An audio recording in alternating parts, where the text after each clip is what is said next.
Good to go? All right.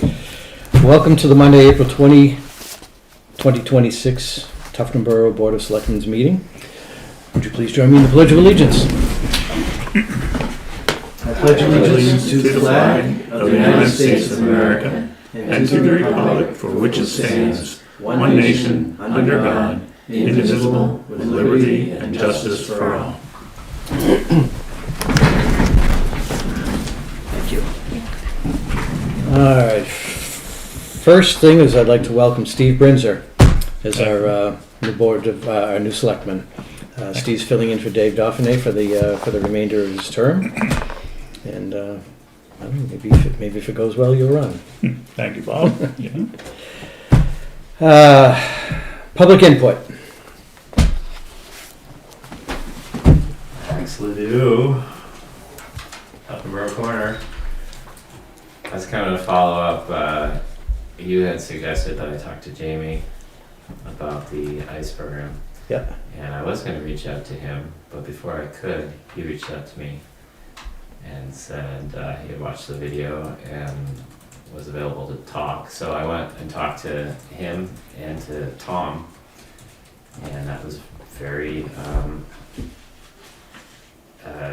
just great to be able to go in and actually just have a conversation and to know the people, you know, and it was very friendly. They provided a lot of information. And I understand he's coming in to talk to you anyway, so I'll let him give you the information. But I really appreciated that, and I wanted you to know Good. that we had done that. One thing also, I've been trying to get Jim to dig out the ditch on Durgan Hill for like 3 years, and every time I call, there's no, I can't leave a message. I mean, I'm not saying I call like every day or every week, but I've called multiple times. And it hasn't been done in 7 or 8 years, so it's filling up. So I don't know if there's any way to get that message to him. Well, he's not on the agenda tonight. Yeah, I know he was there last time. I should have said something. But if I think of it, I'll mention it to him. If not, he'll probably be in next. Yeah, I'll see him tomorrow, We'll see actually. him tomorrow. Okay. So it's both sides, but definitely my side. Okay. What number are you at? 56 at the top of the hill. Right at the top of the hill. And I have a driveway halfway down the hill that the culvert is no longer in existence. So Okay. it's definitely. All right. I just have one thing in public. Yeah. I know that you guys are gonna do Dave Hager's Boston Post game. We're going to invite him. Ask him. We haven't formally asked him. Oh, yet. I thought he'd been asked, and he said yes. His wife told me that, He's been asked? Yeah. Oh, good. and I Okay. just wanna say that News to me. he's gonna be 100 years old on April 30th. I Wow. think that would be an appropriate day to award him that. April 30th is a Thursday. Right. I'm just throwing that out there, No, I know I have a doctor appointment. I gotta. okay? Anyway. But anyways, The yes. next meeting's May 4th, it's only a couple days, and that maybe gives me 2 weeks to get it engraved. Yeah, I know his girls are gonna be here, and so, Good information. throwing that out. Yeah. Good information. We'll work on it. Thank you. Any other public input? Oh, no, go ahead. I already talked. Go ahead. I just had a concern about a Name? tree. David Smith. Concern about a tree. That's hazardous, I feel, so. Where? Sodom Road, Yeah? Near your house? yeah, Did the cemetery come out and look at it? it did. Yeah.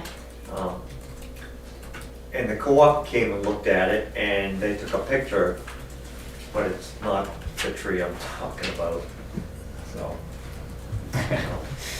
So I just brought it, this is the picture they took, I have a picture that they took with their pickup truck. A tree that's in the cemetery, but it's an oak tree.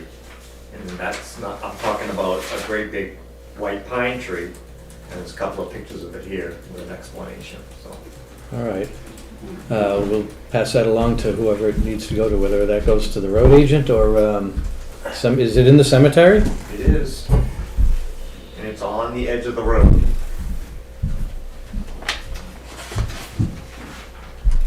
Some of it has broken off in the past, hasn't it, David? It has in the past. And it's in an elevated position, so it would hit Gene Evans' house. It would hit the cemetery, or either cemetery, and it would hit into my property, so I'm just concerned about it. And if it went in the road, that's catastrophic, would be. Right. Is it on Gene's side of the road? It's on my side of the road. Yeah. But it would hit Gene's house, it's that, it's Yeah, big. it's that big, wow. But You it's, can't take all the wires down. but it's in the cemetery. Yes, it is. Okay, all right. Maybe we could pass that off to, Susan? Yeah, I'll ask him when I see them. Yeah. okay. Speaking of trees Is and your Totten phone Road, number? I was at Hunter's No, Brook is it? this morning, and there's a giant pine tree right where people Yeah. park, Oh, who are you talking and about? it's all rotted out on the inside. You can see through it, and it's leaning towards the bridge.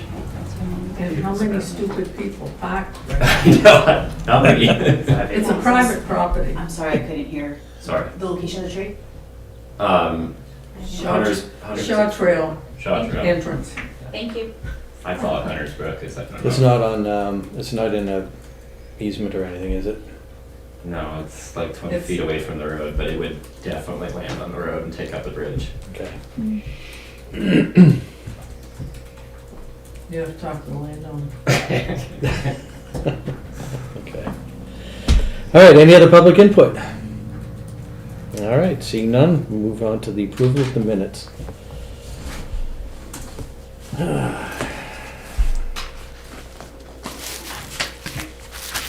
And we have minutes here from, public minutes from March 30th and April 6th.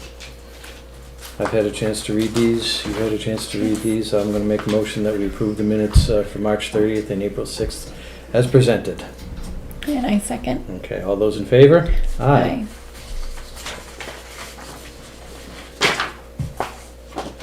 And we have some non-public minutes. And Steve abstained. No, actually, I'm not eligible to vote one way or the other because I Okay. wasn't here then. All right. We had that question. And we have non-public minutes from March 16th, April 6th, and March 23rd. Have you had a chance to review these? Yes, I have read. Okay. March 23rd and March 16th minutes have already been sealed. The April 6th minutes have not. So I'm going to make a motion that we approve the minutes as presented and seal the April 6th minutes. And I second. All those in favor? Aye. Aye. Thank you.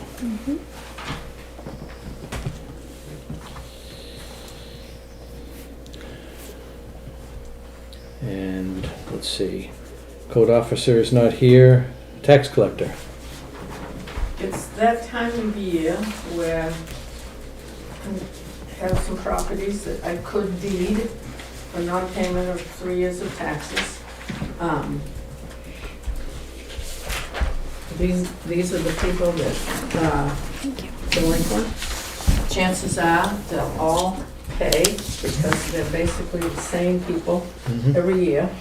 And I have been in touch with a couple of them. The one on the bottom of the list, I'm not sure about that one. That one is at North Country Village. And traditionally, if it comes time for deeding, the town would waive that because if the town took that for deed, then the town would be responsible for all the fees and everything that's at North Country Village. So I need from the selectmen just a statement or something written that if that one comes up to be deeded, that the selectmen will waive that deed. The others, as far as I'm concerned, the others, if they don't pay, that's, Well, even the bottom one, they should get the same letter. they've all gotten certified letter. They've all They got- all know it, They've all gotten demand letters? yep, Okay. they all know it. So what do you need from us today?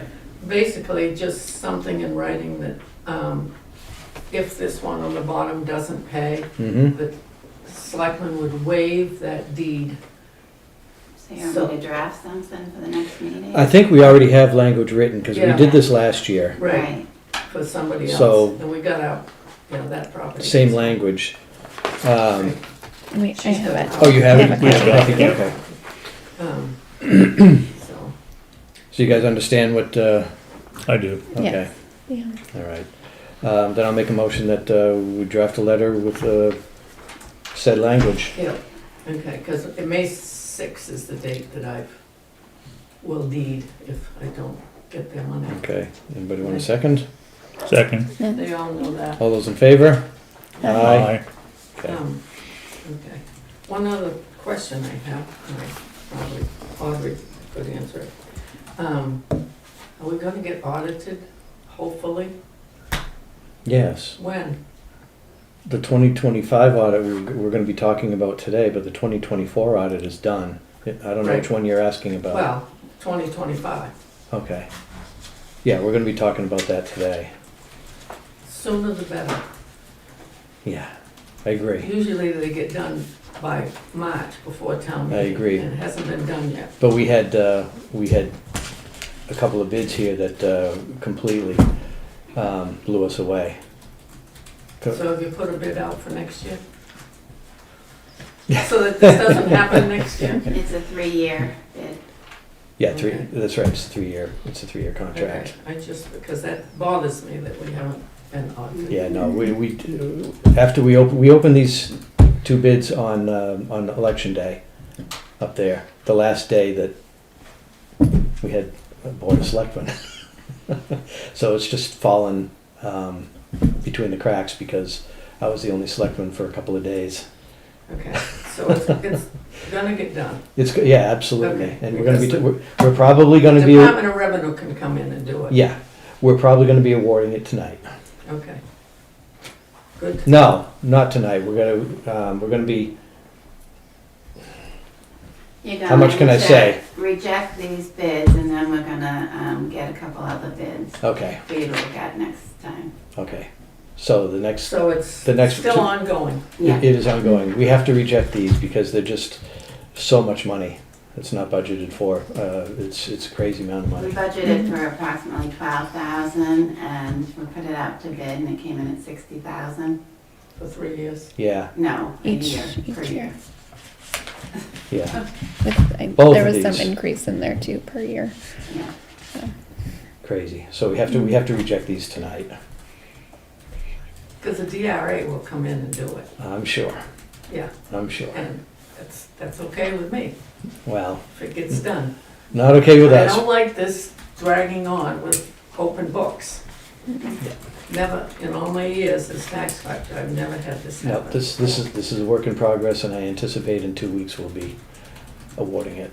Okay, Thank you for your concern. okay.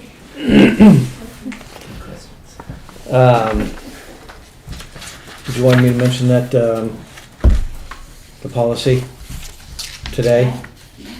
Okay. Last year, we had asked you guys to craft a procedure, rules of procedure for the swap shop. We haven't seen them yet.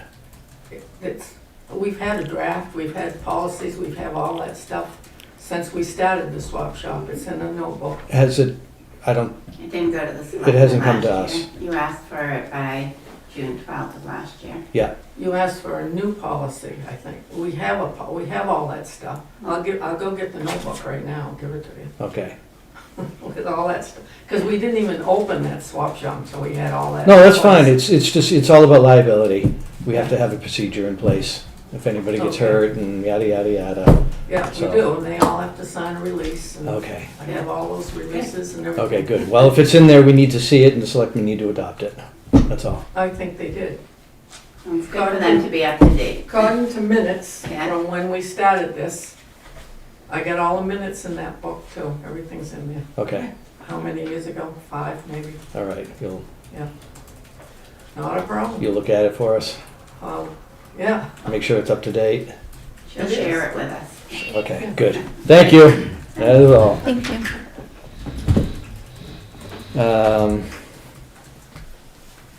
So you're all set? I know. Okay, thank you.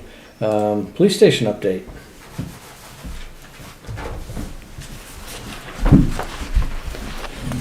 Chris Garcia, Cobalt Construction. Yes.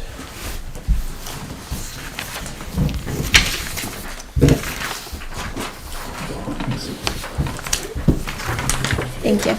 Thank you. So,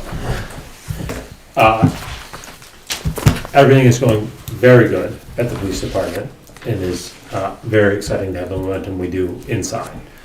Right now, we've completed the install of the acoustical ceiling as well as the associated mechanical, electrical, plumbing within that ceiling. Final connections left to be made for low voltage fire alarm and security, but that is typically held to the end anyways. We are moving into painting, final painting this week because all trim and doors have been completed. All tie-ins of the well, electrical, and the oil water separator have been made from the inside to the exterior, and the septic has been installed and approved by the state for backfill and is currently backfilled. Good. That was quick. That was awesome. Same day approval. So that was Nice. fantastic. And today they installed all the light poles around the perimeter of the building, The which poles or the bases? bases, bases.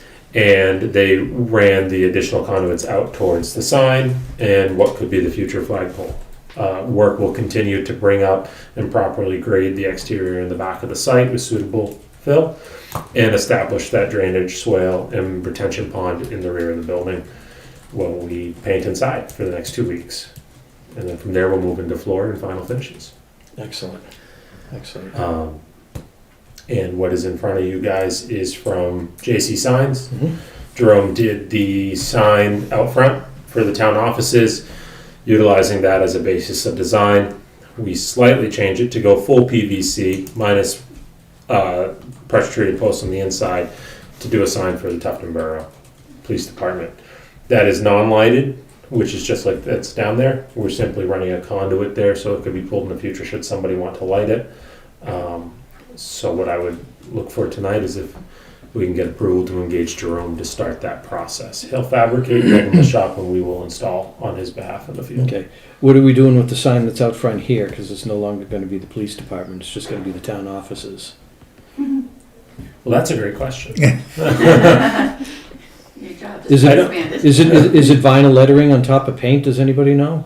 I will walk out there. Because if it's vinyl lettering, it could just be peeled We off. can just peel it off. Yeah. I have no idea. And I was the one that pulled the measurements on the sign. And I was only looking at my tape measure and not the Okay. sign. Let me look back to you on that one. Okay. So I will have him adjust the sign and figure out how we adjust that sign and let you know what that is. Okay, cool, thank you. So I have one question. You mentioned this will not be lighted at the moment, but you have conduit to provide for lighting. Correct. Seems to me this is one sign in town we should have lit day and, at least in the nighttime. How far off is the flagpole from that? There is not a flagpole shown on the official civil plans, so that can be 100% at your discretion. We're very far away from an easement, so Mm-hmm. if that's, I can put that as close as you want, and thus provide some sort of illumination there as well. We could do an uplighting onto this sign as well as uplight the flagpole at the same time. Mm-hmm. I mean, I would certainly support lighting that sign. Yes, I think it's important for people to Why don't you have a know conversation at with police chief and figure all that out and come back to us? Okay. I like the suggestion about uplighting to do the sign and the flag. Okay. let me uncover what that is, because what that does is that allows us a clean way. I don't really have a great way, or I can't think of a great way right now to get to the center of that sign to illuminate it Mm-hmm. and still keep all the tops relatively looking the same, so there's a consistency between the two. But going from below, we can certainly do that. So yeah, let me look into uplighting. I will talk with the chief and I will talk with the electrician and see what we have available to us to do Okay. that. Cool, good. I like the sign though. Yeah, Did you want a motion from us to move forward with the sign? That'd be really helpful given the lead time and the progress we're making on site. And $1,100, that looks perfectly reasonable for a sign like that. I'll make a motion that we approve $1,094 for a new Town of Tufton Borough Police Department sign. second. All those in favor? Aye. Oh, Aye. And you'll get back to us on lighting. Yes. And then an open question that I'll just put out there for now is the flagpole is listed as a donation. And I just haven't seen anything firm come back on who's donating the flagpole or the specs associated with it. What would be the best process of determining how to firm that up so that that can start to exist in our realm of preparation? Well, who would be donating it? The Tufton Borough Association is addressing it. They donated the one at the fire station. So Mr. Daphnes was going to bring it forward to them. Okay, So I can follow up with him. yeah. I don't know how often they meet or, I don't either. You were on the Tufton Borough Association at some point. Yeah, is Dave still on the board? yes. I don't know if he's on, I don't know how big the association is. I don't know if it's the board and members or what. But Okay. yeah, he's still involved. Well, run it through Dave, and I will. if there's any difficulty, if Dave's not involved in that anymore, maybe Steve could, I did Yeah, ask, I can follow yeah, I up asked with. him the process and he said, consider it started. okay, So all right, I will follow up. good, That's all I have. We're looking great. all right. I bet Steve would like a tour of the police station. Yeah, one of these days. Okay, you just reach out and we'll organize it. Okay. Woody's there almost every day. I know he was at the jail today, but Yes. he's there the rest of the week, right?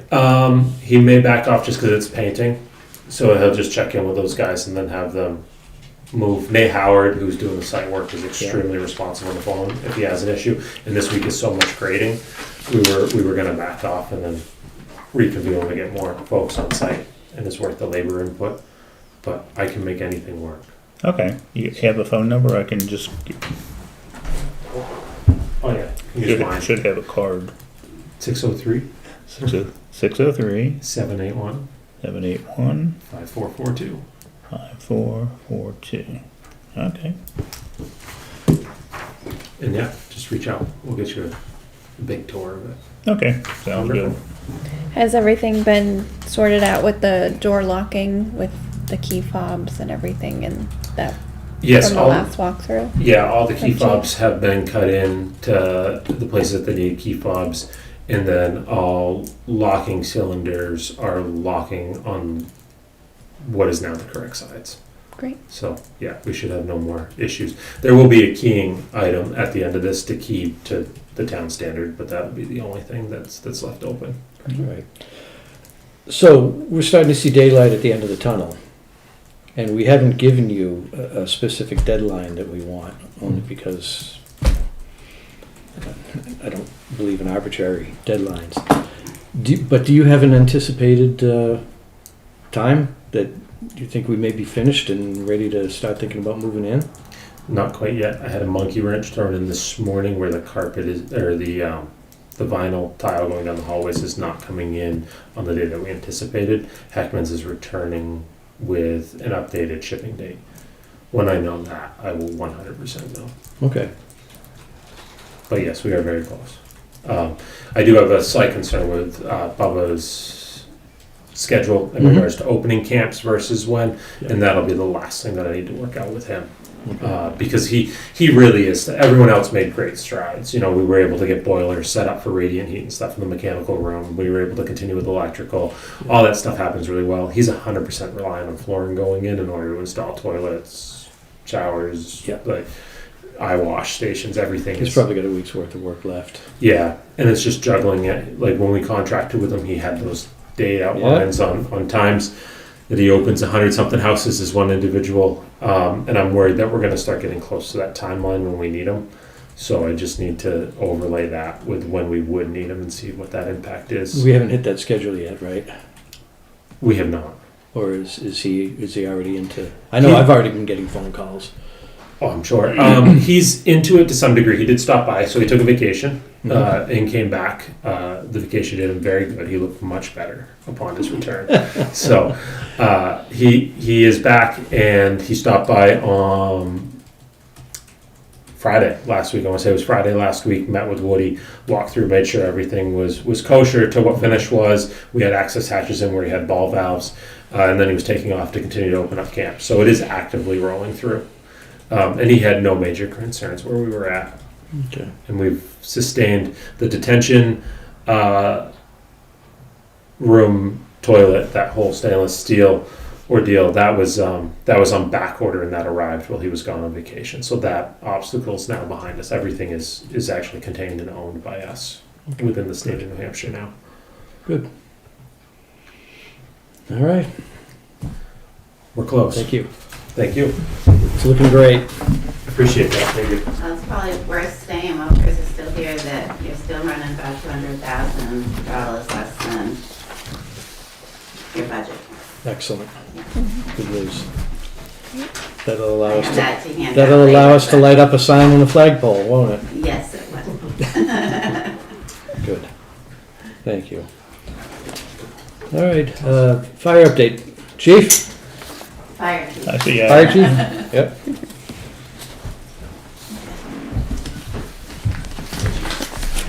Hey, Chief.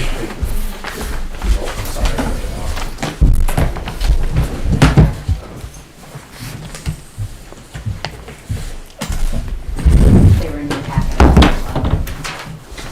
That you just put aside. Hmm?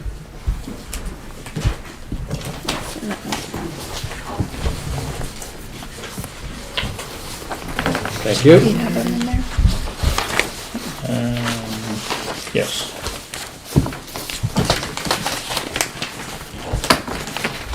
And this is something that was not included in the packet. Something that, just for your review, that will cover tonight as well as yours. So, year to date, we're 176 calls. So as you can see, 66 fire, 68 EMS, 35 service, and 7 special detail. And we listed out a couple of larger items.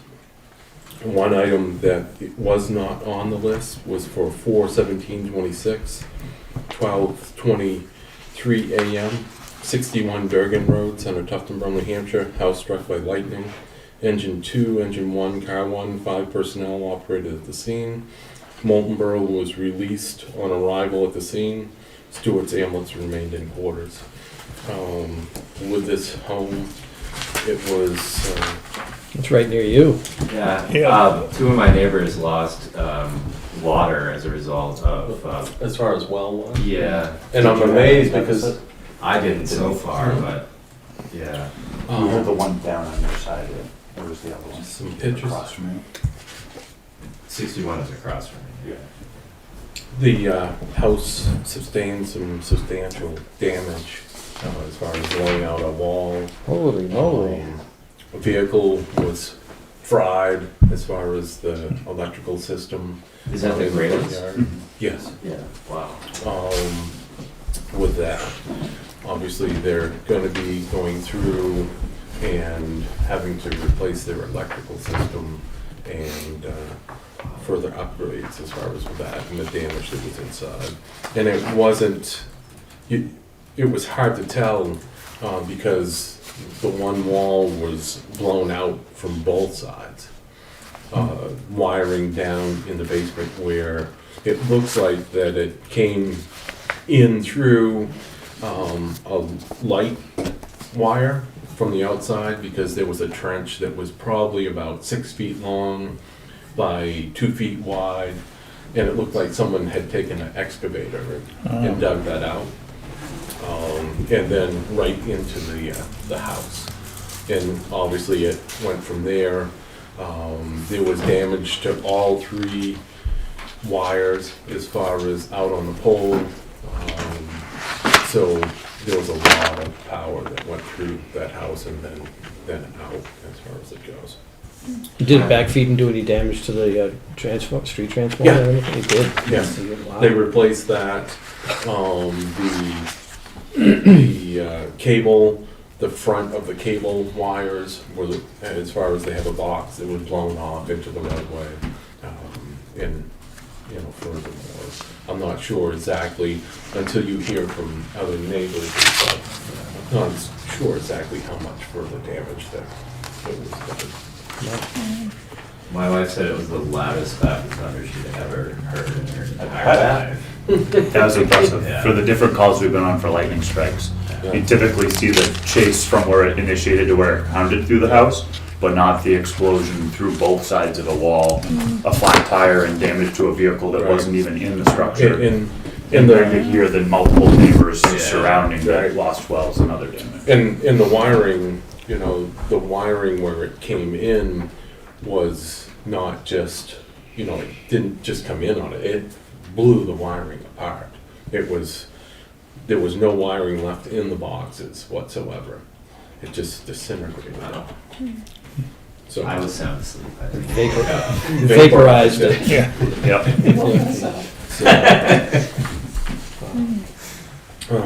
Current status on new airboat, it was determined that the drive system was defective and the Century drives out of Pennsylvania sent a replacement to Diamondback, where it was removed and replaced along with a wiring harness from PCM, the engine manufacturer, also supplied it under a warranty replacement. The main wiring harness, which was found to be problematic and known issued during the process. So on Thursday the 16th, we received notification the shipment is being scheduled and we should be seeing the boat shortly. Today we were notified that the boat is en route, so we should see it either Wednesday or Thursday.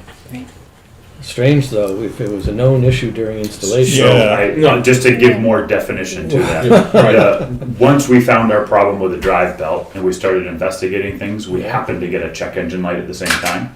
And while diagnosing the check engine light, the engine manufacturer, PCM, said, we know there's a wiring harness issue with some noise, so we'll send you a new harness. So they sent it to us at Melvin Marina. Melvin Marina is a PCM dealer, so they were gonna install it for us. But while the boat was in Florida getting all this other work done, they're like, hey, we'd really like to put that on to make sure that there aren't any other problems. So Melvin sent it down, and while they had things torn apart, they added that. So it's kind of two unrelated Right. problems. Had nothing to do with the drive belt. Also a warranty issue, so they took care of it while they were at the same time. Okay, And And we didn't pay for transportation. right. good to know, Both ways is on them. good to know. So that's, the transportation itself was over $6,000. Yeah. So, which is good to see that they're standing behind. Yep, their project. Absolutely. That's fixing. We received the final Lakes Region Fire apparatus bill on engine one's rust removal and needle gunning the affected frame, painting bare areas with rust inhibitor and fluid film the entire underside of the truck. Additionally, the major chassis transmission pump service was completed. During this process, a defective primer and solenoid were replaced. Brake repairs were made and power steering cooler leak was corrected. The total cost was $7,236.31. This engine is a 2012. As far as model year, and the truck is slated for replacement under a 20-year replacement. So basically timeline would be 2032. Just to give you an idea, so we're trying to keep up with anything that needs to be done with that, because this... Now, with all this work being done, wouldn't that extend the life? Not whatsoever. This work is trying to keep the truck So- going. Uh-huh. With rust and things like that, I couldn't see going past 20 years with something along that lines. It will help. It'll help extend like the parts they're working on, but that's just a minuscule part of the Understood. overall truck. I think that the biggest problem we run into, and we looked at it with engine 4's replacement, was doing more of a refurbishment. But what happens is the technologies end up on such different, we'll call them languages, that the truck talks to the pump switch and everything else that we run into. We can refurbish the truck, but the pump, the core part of it, won't talk to it anymore. So Okay. now you have to upgrade the pump, and it becomes not cost efficient or responsible With the to spend cost. that much money on a used piece instead of replacing. Understood. And as you go along, the longer that you have the vehicle, obviously, is a longer time period that you don't come up with the replacement parts and things like that. They're Right. not made anymore. And it was asked before, as far as, you know, can we put these trucks out past 20 years now that, you know, you get a new one, and it's, if it takes 3 years to build the truck to begin with, you're already going to be there past the 20 years. So if you think that you're gonna go to like 28 years or something like that, I really don't think that with the new apparatus that we might not see so much the rust issues with the new frames and stuff that are being built, where they're galvanized dipped and things like that. But I think that you're gonna find the computer systems and stuff and all of that are gonna go Point far you lose it. beyond quicker. And then the other piece to that is we go off that 20-year model. NFPA, the ones that set those recommendations, they actually say 15 years, with 5 years being in a reserve capacity. We don't run our trucks in that, hey, we have a frontline piece and a reserve piece. The 3 fire engines are stationed at the 3 stations, and they're primary on any given day.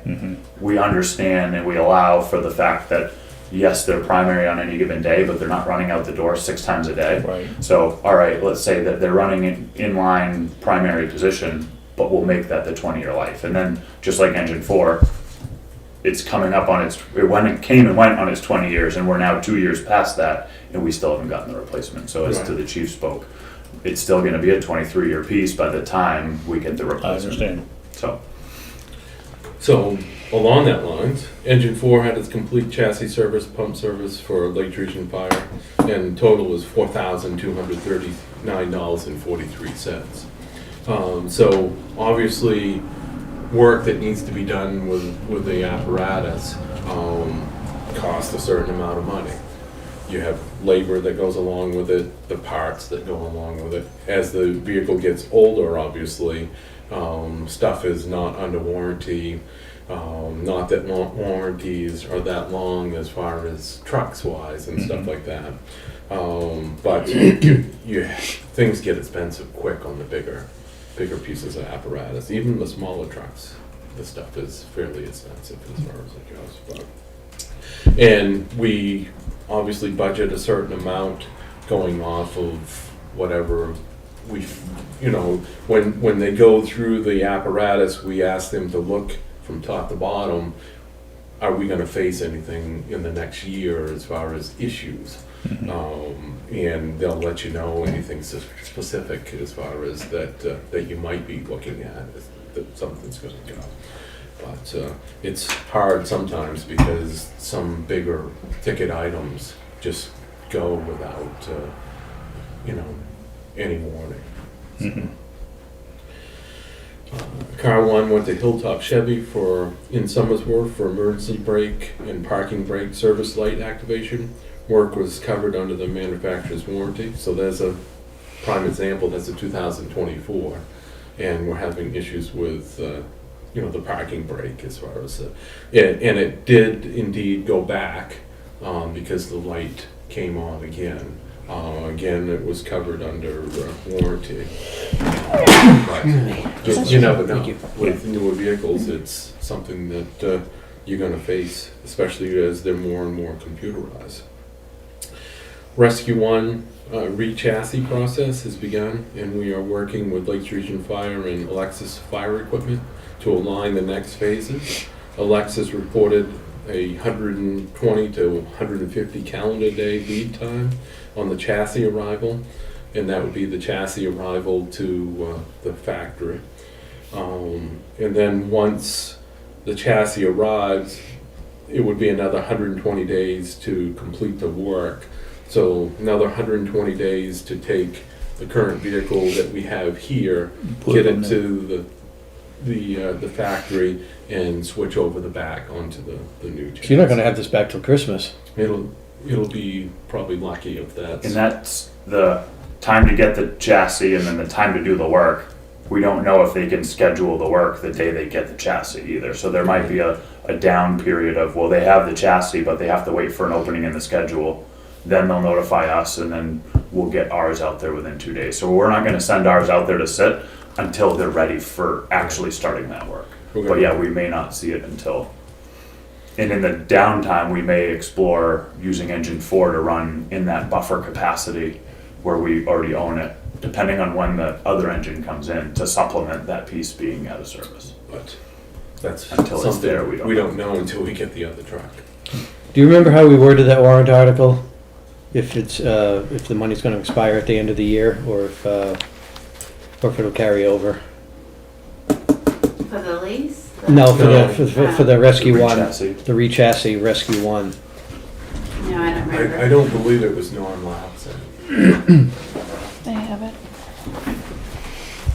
We just have to remember at the end of the year, if we're gonna have to encumber that or not. Sure. Ashley. I think it was at the end. What number was that one? That's the Don't know. No, that's the highest. Fire truck.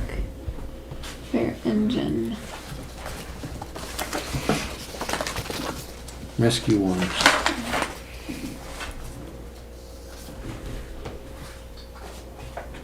No, it was not, non-lapsing, so we're gonna have to remember to If we haven't paid at that point, to make sure it's been. make sure it's encumbered, yep. I know that. Somebody make a note of that somewhere. Got it. I know that the chassis, as far as the actual truck itself, will have to pay for it within a certain amount of days Mhm. once it Sure. arrives, and then pay for the remainder once we receive it, so.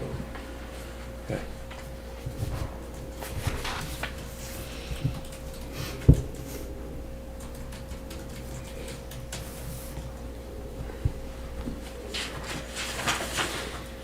The seasonal fire prevention and prevention apparatus adjustments have been completed to include removing the tracks from utility 3 and ATV 1.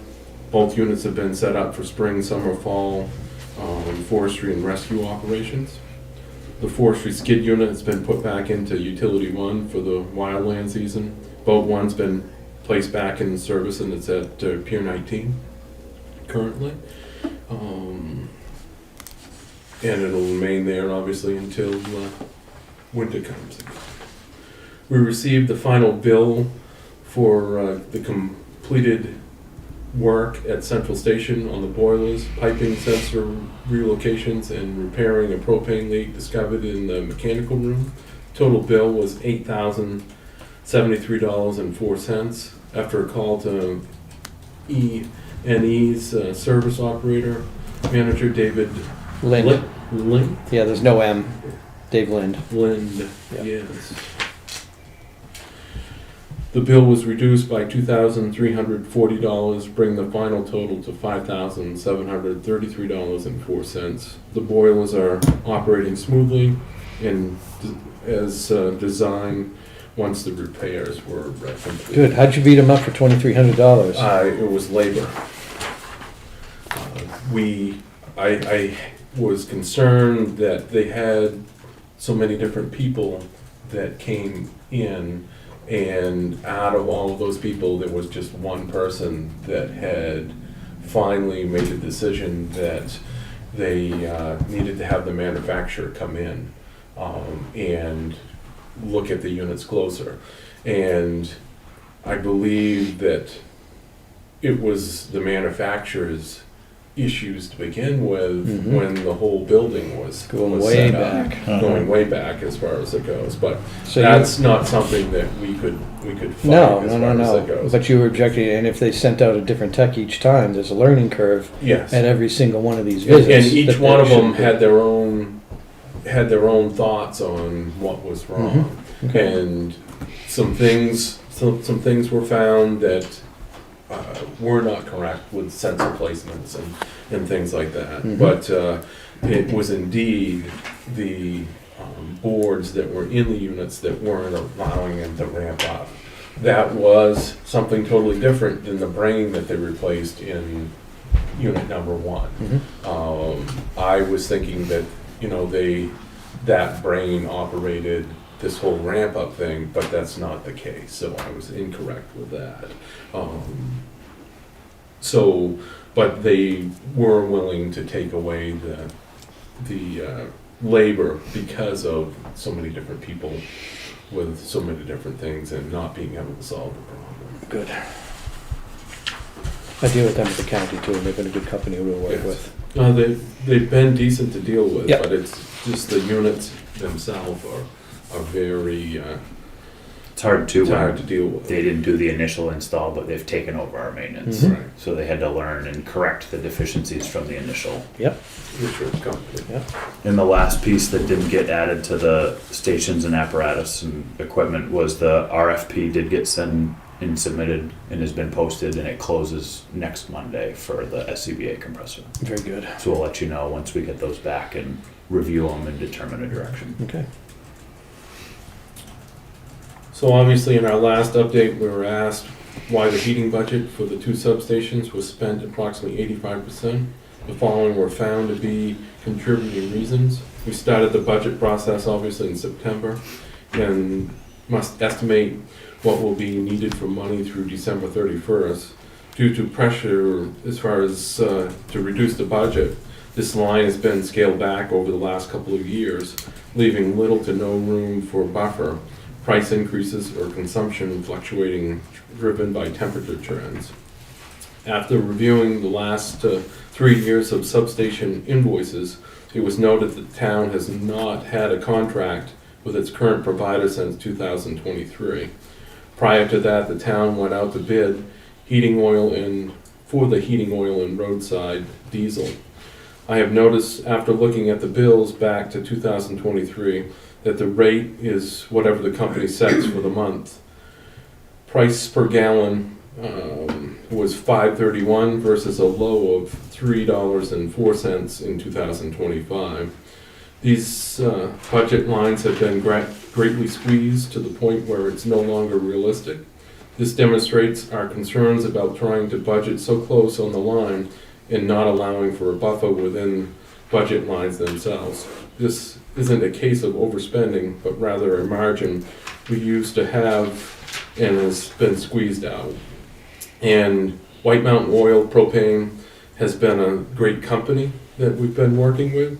We've had no issues with experience with them. They've been providing propane for our central station and gas for the police, FD, and code officer as far as that goes.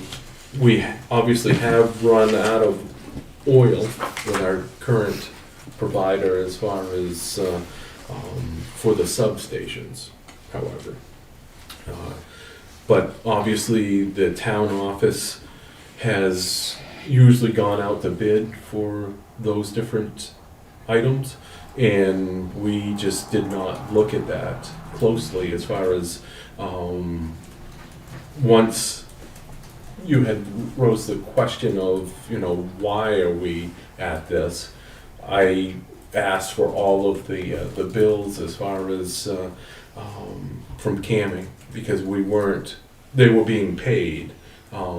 We varied away from the system as far as that we get the bills and look at them and then turn in a sheet.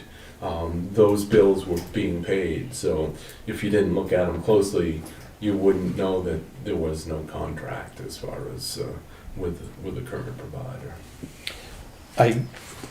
I agree with everything that you said in that, in your paragraph. This is what happens when we budget too closely, especially on something that is, has variables, fuel, electricity, heating oil, propane. You don't really know what the market's gonna do, especially look what happened this year, the last couple of months. You just don't know how it's gonna affect the market. I think this shows a great, we spent 1,686 gallons in 2025, Mhm. and we're at 1,681 gallons already this year. Already. So we're 5 gallons different, and we're in April. It was a cold winter, and Mhm. That's year to date, right? Yep. Yep. Yeah, so you're right on target with your gallons used. You just can't predict the pricing. Right. Personally, when it comes to fuel, electricity and whatnot, I like to see about a 20% buffer in there. That's what I use at the county, and it hasn't failed me since. But it also shows that when you're dependent on that, we're going out to bid every year, and someone else is watching that, that's not something that we're responsible for Right, any longer. and, We used to be responsible for that as far as it goes. but Audrey and I had a discussion last week, and all of our fuels are going out to bid this year. And from what I can see, whether or not that we have a contract with White Mountain Oil, they seem to be continuing with what they said that they would provide Mhm. and not changing as far as it goes. And it doesn't look like that happened with Irving. It looks like that, Yep. once that contract expired, then it was gone. Yep.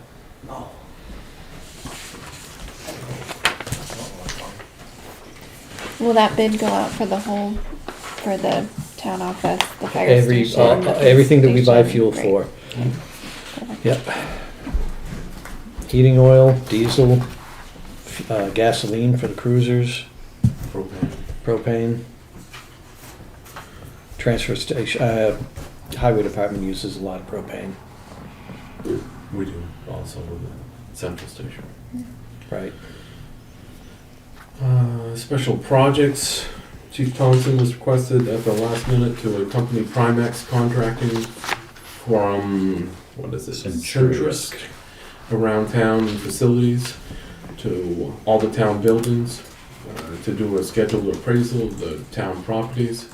This took approximately 6 hours on Wednesday, April 15th. Was that the tall goofy guy? It was a tall guy, yes. Yeah. I dealt with him on Monday. Yep.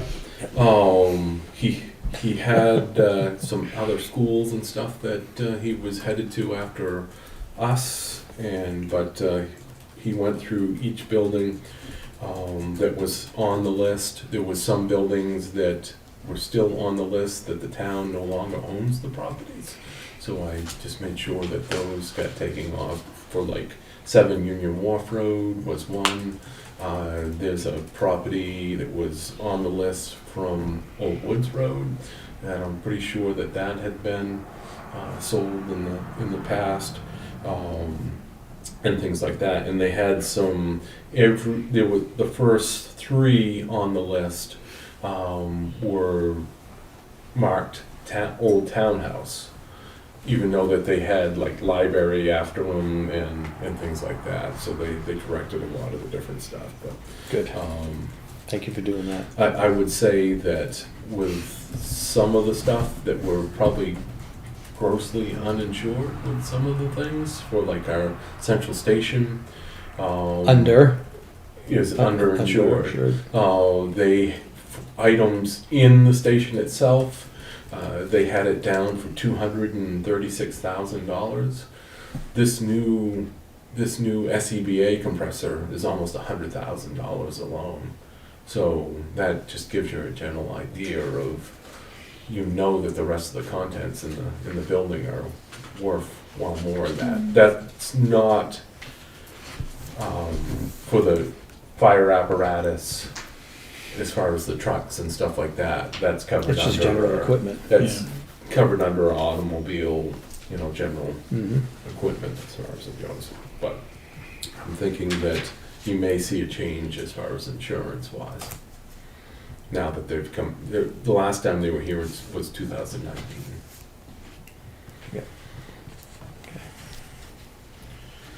Training, 3/26/26, 13 department personnel attended a New Hampshire Department of Environmental Services hazmat training that was held at Tuftonboro Central Station. This was organized by Assistant Chief Morgan on behalf of Carroll County Hazmat Team. Although the training opportunity was hosted in town, offered the opportunity for Tuftonboro staff as well as local mutual aid members to join this 2-hour educational session on how we integrate with New Hampshire DES and how they can assist us with environmental hazards response and what the state has for available resources. And it was a very informative training for us as far as it goes to know what we have out there. For 2/26, 12 department personnel attended an in-house 2.5-hour basic wildland review. Objectives included equipment review, PPE checks, and tabletop planning on the incident response. For 9/26, 14 department members personnel attended another in-house phase 2 of the wildland firefighters, where we actually went outside, did objectives for training hands-on skills for fire line creation, portable pump operations, and limited water supply, simple progressive hose lays, and radio operations, and all went well with that. And that was right at the station using the areas behind the station as far as some small areas that have standing water out back that we were actually able to hook a portable pump up into, making fire lines off the trail system that were out there, and actually calling back to a vehicle that was set up in the parking lot for command operations.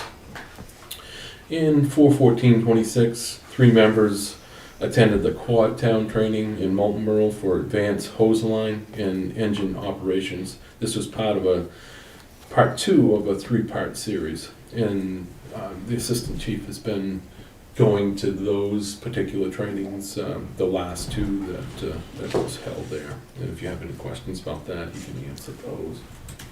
The Quad Town is the mutual aid group. So we started training, it's kind of different. It's mutual aid in a sense. It's mutual aid to us. It's not part of our Ospey Valley mutual aid. It involves Sandwich, Center Harbor, Moultonboro, and us. We found that a bunch of the departments were trying to host trainings, and sometimes the hands-on training, specifically charging hose lines and making advancements, is not effective with 3 people. Yeah. So if they bring 3, we bring 3, and now you've got 4 departments all bringing 3 or 4, we can actually accomplish some of those goals. And then we start supplying lines from our trucks to theirs and vice versa. So we're working hand in hand with them, picking those skills up and Makes sense. improving our ability.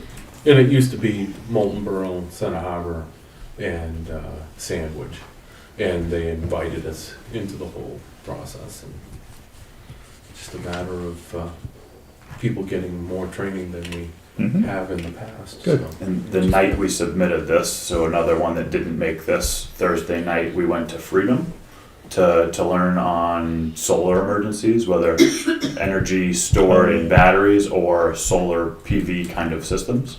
It was a phenomenal educational seminar by them. They had one of the leading energy installers in the state and actually in New England put this on for us, which was very eye-opening. And then it kind of comes back to us. We just had an array put in. We haven't had any training on emergencies with it. I don't know if the transfer station has gotten some, but right now we've got that system live and we don't have anything from them on emergency Well, I'm glad you operations. mentioned that, because if you didn't, I was going to. Audrey, that system just came online within weeks, right? Right. It just came online? I don't know if it actually is yet. I think Chris said it was. Yeah, that's what I, Yeah, maybe within a week or something. yeah, I think I saw in his report that it's online now. Would you reach out to Rachel and see if there is training for the fire department? Okay. I know that they're familiar, they There's have basic supposed to be- familiarity. There's supposed to be training with Chris and myself. Yeah, Management. well, yeah, They that's said on they the let us know operational when it- side, When it came. but on the life safety side, Yeah. I know these guys are familiar with solar, but they should probably have specific training We'd love to be for more. our, Yeah. for our system. It's just so new, every system's different, and Mhm. they opened our eyes with a difference in the code standards, and what was done 10 years ago does not meet the current code. So that was helpful because, great, we can learn about what they just did now, but that might not be what we experience because the Right. system may have been installed 8 or 10 years ago. Right. But yes, when we can, it'd be great to get some information on what they have there. Good review. As you can see, the fire prevention, as far as inspections, are even for last year. No huge changes with that. Have you, it's time to do all your camps. We'll be doing that. Next Sure. 2 months. Yeah. I think One is scheduled them, the other 6 have not scheduled them yet. and they usually fall right in, not too far behind. Once one schedules, the rest are looking to get the things scheduled. So. Keep track of your hours, please. Site plan reviews and meetings are underway regarding a proposed subdivision on Federal Corners Road, as well as one off of Mountain Road at the Ossipee corner town line. The one on Federal Corners Road, they came back in today with a further plan as far as our fire pond for the site instead of sprinkler systems in the building, which I am very much more excited to see the fire pond versus the sprinkler systems, because the sprinkler systems cannot be monitored in the property. Yes, they're a life safety item, but it provides us no water for the area once the subdivision is put in, as far as it goes. So then you have all those houses in that area, no more water that is gonna be there. We've had neighboring towns run into issues with the sprinkler systems, because obviously once they're put in, you never go back in the building again. And as the buildings are sold, systems are shut down. People think that they still have coverage in their buildings, and they might not even be hooked up to a pump or water or anything along that lines. You just got the sprinklers that are left in the building. We also had seen in the past, as far as that, the lots and things like that, with areas that required sprinkler systems, they didn't sell as fast. And most of the subdivisions that had that requirement that came in for whatever period of time have either sold off and found a different way of doing, they've broken the subdivision out, or, the property was just sold and used for something else as far as it goes. So it's stuff that we continue with as we go along. Camp Belknap and Camp Sentinel and Camp Northwoods have all submitted plans or intents to continue forward motion on their additions, renovations, or building replacements. We continue to meet and provide consults to each. Emergency management, the VFA grant with the New Hampshire Division of Forests and Lands has executed and was resubmitted to the state. We are waiting the okay for their proceed. Have an update on that. I believe it came back to your office for more initials. They forgot Yeah. that initials were required and. Yeah. Okay. Yeah, we took care of that. And that Awesome. was taken care of. And what's VFA stand for again? Volunteer Firefighters Assistance. Okay. Grant. The hazard mitigation grant was returned to the state, and we are also waiting on an okay to proceed from them with that. Knowing that the EMD generator is due for replacement in less than 2 years, we are beginning the process of seeking HSME grant funding to support this project. We will keep the board aware of any firm progress with that.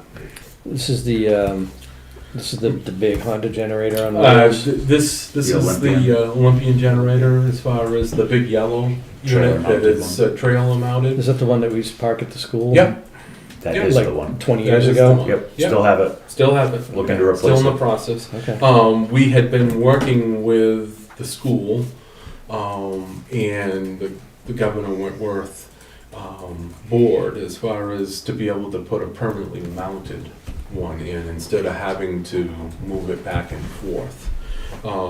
We finally had made progress with them okaying a unit there on site and not having to have a mobile unit. The unit is really not useful anywhere else besides our, at our site there at the school for when we want to set up, for a major disaster or something like that as far as the site. But otherwise, then we have to store it in one of the stations, takes up space. We have to obviously get it up there during the storm if we don't pre-place it as far as that goes. And obviously the connection into the school weighs 350 pounds. So it takes 2 or 3 people to struggle to get it up into the connection area. So if we can get a grant for this to offset the town side of that, and if the new people that will be coming in as far as superintendent are still willing to go along with a permanently mounted unit, then that's what we're gonna. When we tried 20 years ago, they weren't on board and in favor of the station permanently mounted concept, and that's why we ended up with a trailer. Right. But now the players at B are willing to entertain a MOU with us to put something So how- permanent so that we reduce that time it takes to set it How up. big of a generator are we talking? 75 kW. And it might be, if it needs to be a little bit more, it might be along, That's what the current one is. that's what the current one is. However, that has all manual, you turn everything on Oh, wow. as you No go. automatic switches. again. So if it needs a little bit more to automatically turn everything on, then it would be a little bit bigger as far as size wise. No, So I have a question. This is the school that we're powering, is that correct? Yes. For But we our don't- you go emergency for shelter. our you're going emergency right where I shelter. was going. Yeah. Well, we don't own the school. No. So why are we paying? It's for our emergency shelter for the town. And it's the only way we It's can the be only- eligible for a lot of the grants is to have an emergency shelter and the capacity to supply it with power. So And when we start, they have never allowed a generator in the past to be on site as far as the school was, until they started putting them into, like Kingswood, the art center has a generator. And So unless it's they- 100% grant, we're gonna have to cough up some kind of money. Yes, And if it's not 100% grant, will you be looking for the school district to perhaps No. split the portion with us? it doesn't work. No? It doesn't work. Why is that? Because Effingham came in the same day that we were there, and they wanted a generator put in their school, and they basically said no, they didn't have the money to do that, and didn't get the okay to do a generator at the school. We went out in the past as far as in the whole, it's cost us very little besides the upkeep as far as the generator that was put into the school because we went out for a grant in the past as far as for that. But it's not just benefiting the school system to have that generator there. I think that we've probably brought it there and turned it on maybe half a dozen times because the power went out in town.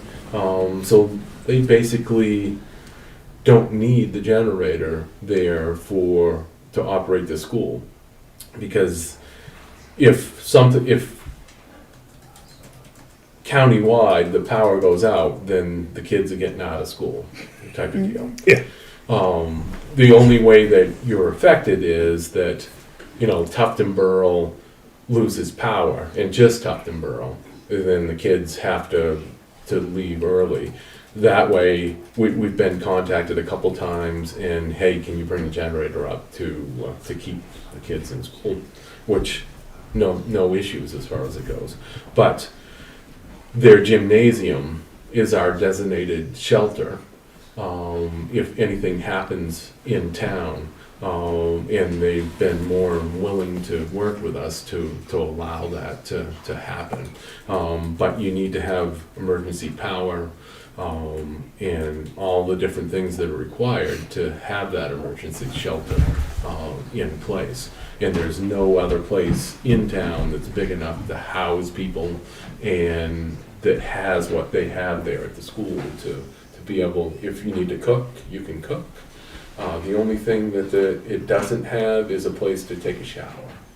But we could temporarily set up something like that, depending on what time of year it is, there. But I feel that we're going to run into the situation that when you start requesting that they pay for whatever amount of money to put that in for something that we need, then you're gonna get no, we don't have the money to do that. We plow their parking lot for free. And I don't understand why we even do that. It So- sounds pretty convoluted to me. It does. It does. I mean, I'm all for the emergency shelter, but I think that if we don't need an emergency shelter and we lose power, that generator's gonna come on Right. at our expense. So it's benefiting the school district for something that at that particular moment we don't need. So I would think that they would We do need help. that, but it's just a matter of how you want to go about replacing it. Do you want to replace it with something that's gonna be on site, or are you gonna replace it with another generator that we're facing the same deal, as far as that goes. If it's a fixed unit, I would be much happier. It's a lot less work that we have to deal with and face down the road as far as maintenance and all that different stuff, as far as mobile wise. Oh, absolutely, I Yeah. agree with that, but you're also, I would imagine that if it was a fixed standing generator, there'd be an automatic transfer switch, so if the power Right, came off, that right. generator would come on. Yeah, So it's gonna come on anytime we have a power outage, at least right now with the portable generator. You only use it if you need to open up the Mhm. shelter. If the school happens to not have electricity for a storm, you don't need a shelter, you don't bring the generator. right. They don't have But- heat. But what we also face is that we had issues with the diesel in the fuel system, and we paid over $9,000 or $11,000 to get the fuel system replaced on that some time ago. And that comes down to it's not being used Right. frequently, not being tested, in this particular case, if it's like the generator that we have at the fire station, it's tested weekly. Mhm. You know that it's gonna function, you know if something's gonna happen. Yep, mine are all We tested. we don't know that with this mobile generator until you plug it in. And we can't just go up at we can go up at any point in time, but we're affecting things because we have to shut everything down and manually turn everything back on Mhm. with this unit. So you're just going up and affecting their whole building. We don't do that on a regular basis, but I understand what you're saying as Yeah, far as, I think with that. I think before we go down this road, a lot of thought needs to be put into it, and a lot of discussions need to happen between us and the school board. Well, and so when you're saying it needs replaced in less than 2 years, but it sounds like it's only been used several dozen times or a dozen well, times. that's just Is it like the that's age just of to it bring, that, or yes, the amount of, the sometimes age. generators can be the amount of hours that have been put Yeah. on it. In our is- particular case, it's the age as far as the unit, the availability of getting parts for the units and things like that. For a unit When I that say- you don't really need. Right. It's tough. It's that we don't need, but it also does accomplish a requirement in the local emergency operation plan. And if we maintain those requirements, it helps maintain our eligibility for other grants. For other grants. So that's a part of it, is in order to apply for the Homeland Security Grant, they're already telling us it has to still be in our local emergency operations plan, with the school being designated as that shelter that it's supporting power to. Okay, So it but does all if we take a connect. look at the big picture, what are we gaining versus, I mean, I understand you're saying we qualified for certain grants, but Oh, last year we brought in over $200,000 in Okay. reimbursement for public assistance from natural disasters or applying for other grants to offset costs that we know are coming. I okay. think in the long run. In that case, those- that would make sense. So it's a small piece of the bigger puzzle. Oh. So we're just looking at grant opportunities Mhm. in doing that, and part of that is just discussing that that's what's coming. We're looking into, I know right now there's a 50-50 grant available that we're pretty good ability to apply for and get. What we're looking at, how do we offset that other 50-50, or can we find an 85-15, something like that? You're gonna get pushed back. And then trying to create an MOU with the school so that, hey, once this is there, maybe we'll continue to pay preventative maintenance, but they onboard the fuel contract. So if it's gonna run every time we lose power, well, that's on them. Or do we come up with a plan where maybe it has an automatic transfer switch, but maybe it's not in automatic mode, so we're not spending that money automatically just because we lost power. If we need it, we can walk in and turn it on. But we then don't have to, in the middle of the disaster, 3 guys in the rain trying to connect this trunk into the building. Right. Because if that's what's happening, we're probably needed elsewhere. So the stationary component frees up responders to be able to mitigate what other hazards are ongoing. We'd love to plug it in ahead of time, and we try to, but we don't always know when that's gonna happen.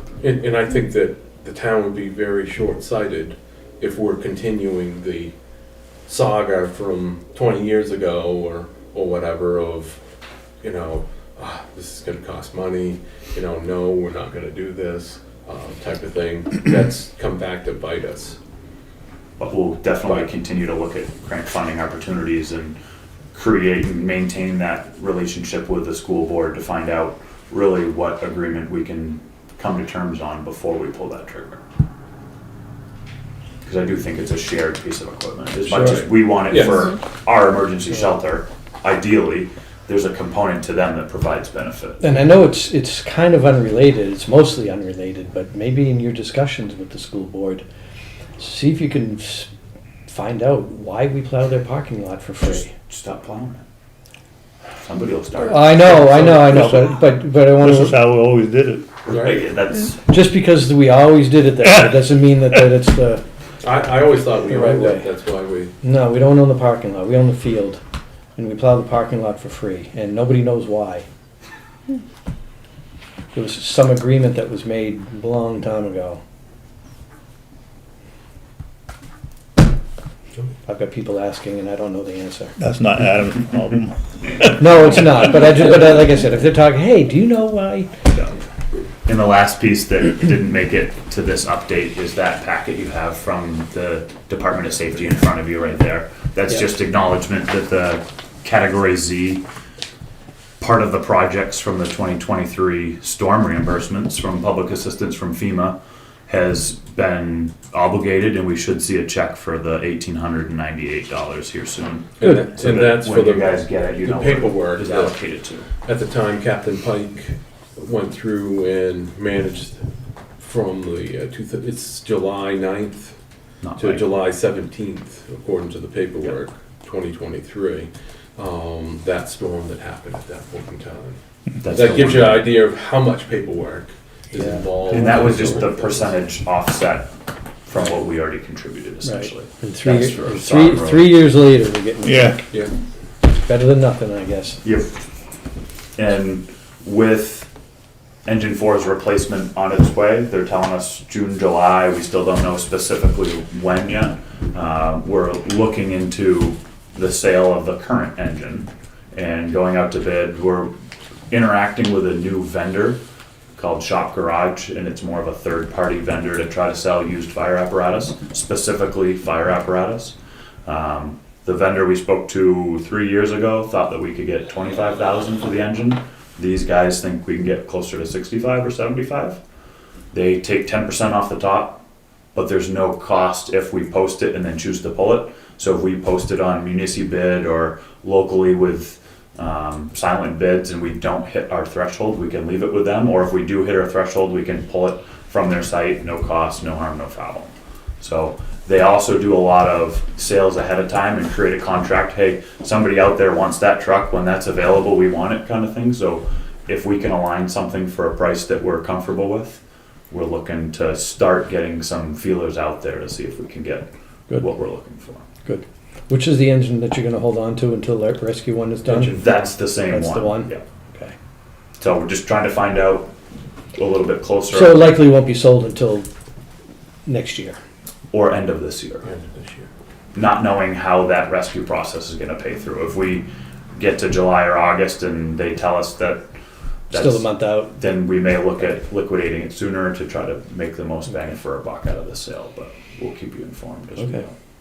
Trying to get as much as we can for it. Mhm, Good. So we're gonna try to put that out on multiple platforms. But obviously, we need to make sure the other truck gets here And and works. is functional. Mhm. But obviously, that's why we didn't sell the airboat. You know, Good thing. until to do, we yeah. found that the other one was 100% functional and all the bugs were Okay. worked out of it. All right. Do Good. you have anything further? Yeah, just because of the budget concerns, the budget is wicked tight this year. We've already got exploding fuel costs. If you guys can think of any ways to postpone projects that have a time component to them, any way that you can further reduce expenses, don't do a repair that you can hold off till next year, that type of thing. Do anything that you can. That's all. Yeah. I'm telling all the department heads the same thing. If there's anything you can postpone or put off till next year, let's see if we can do it. I would expect, though, that next year, that those items, and because we ran into this with the boat in the past, as far as we put off the boat for 7 years as far as things, and every year it was one more year. Yep. I don't want to get into that again. No. We get put into a dangerous situation because something needed to be replaced, but we were putting it off because we were tight as far as budget, which we have been told, that's what we have, this year, a $65,000 fund for, as far as it goes, which probably won't even come close to. if For, we end up having to go- example, this night shift that you're proposing, Mhm. that you budgeted for, maybe we can move that down a couple of months. That type of, Well, we that already type of thing. have, but, That type of thing. Okay. yeah. All right, just But as far as keep your eyes major open. repairs and stuff, that's A not. repair, you something- gotta repair, I know.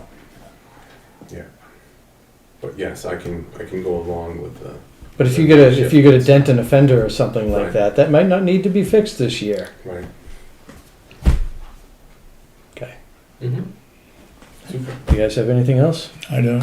I don't. Thank you, Adam. Nice Thank you to- very much. You guys nice to Thank see you. again. You guys do a great job, thank you. And Thank you. obviously, Assistant Chief Morgan, I don't know if you've. We've met, there's been a Yes, we have. Don't go buy a shirt, we haven't replaced that. Yeah, I was gonna say, it needs We updated. can't afford it. Thanks, guys. Thank you. Have a good day. Have Yep. a good night. Police chief. 45 minutes behind. Hey there. Hey, chief. Hello. Welcome aboard, Steve. Thanks, Jamie.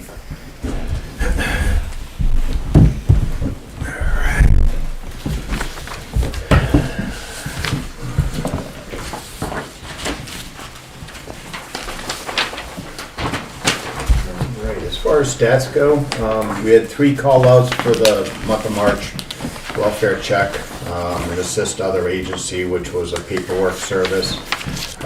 Suspicious activity, which initially was reported that there may have been somebody downstairs in a home that was occupied by somebody upstairs, and we got there and come to find out it was a family member, so it turned out to all work out. As far as training goes, Sergeant LaFave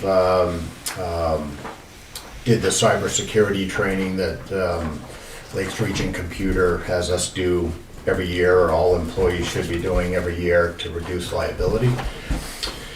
Stats, community policing numbers were up, directed patrol numbers were under just a little bit, citations were down, accidents were down, arrests are up, felonies are just under last year. Our incidents are down a little bit, and our calls for service are at par, just a little bit under. I have a question. Yes, sir. What are directed patrols? Okay, so directed patrols would be if we came into your neighborhood to do either just a drive-through, or we usually use it a lot if we're doing radar, setting up and doing radar somewhere.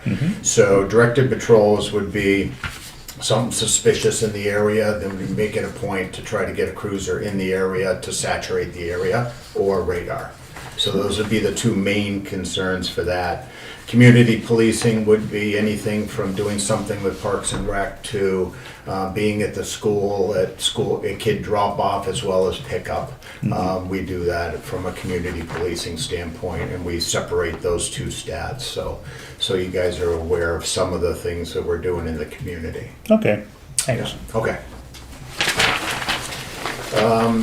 Drug take back is going to be this coming Saturday up at the transfer station, 10 a.m. to 2 p.m. I think I brought that up once before, and it is on the website, I believe, and I did take a big poster up there, so hopefully the people that are dumping up there and that kind of deal will see that as well as a reminder if they choose to take us up on that. The portable sign says it also. Okay, yep, okay, I think Chris was gonna talk to the fire guys about putting it on there, so perfect, thank you.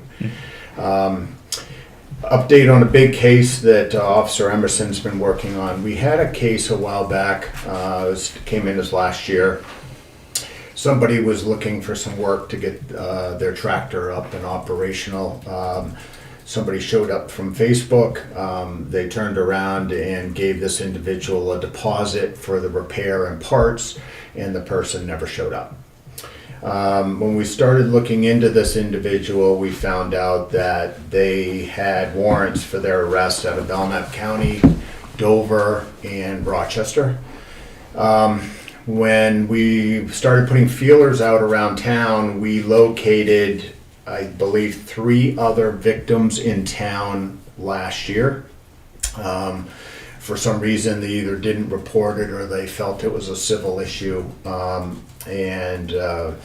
So what we've done is Officer Emerson has worked very hard to put all this information together, to the point that we now have the Attorney General's office calling. They have received numerous complaints about this individual from the Consumer Protection Bureau side of things, to include all the way to Berwick, Maine. And the investigator from the Attorney General's office is working, I guess we should say we are working hand in hand, Officer Emerson is, with the Attorney General's office, to see if we can come to some global synopsis where all these cases across the state can be tried probably by the Attorney General's office, and see if we can get this little individual ring to stop as far as fraud goes. So I give kudos to Officer Emerson for using his past detective skills and really just opening up the can of worms to the point where we have a huge amount of information that the Attorney General's office is requesting now. So he's been working on that quite a bit. That's been keeping him very busy. It's also been keeping him off the road a little bit, but this is very important. We got to get this done. Good. Yeah. So, last but not least, I wanted to bring to your attention, in case you guys had some questions, I reviewed the last meeting after there was some discussion about an illegal immigrant being arrested and that kind of thing through the Conway Daily Sun article. I know a concerned citizen had approached you folks about it, and I wanted to come forward to you to say that there are some discrepancies in that article, and I wanted to just kind of explain it. If you guys had questions, I certainly can do my best to answer them. So the individual in the Conway Daily Sun article was investigated and arrested for domestic violence assault. After we made the arrest, we called ICE about this individual. Found out immediately that the papers that were given to Officer Bodette were falsified. They were not accurate. They were not legal.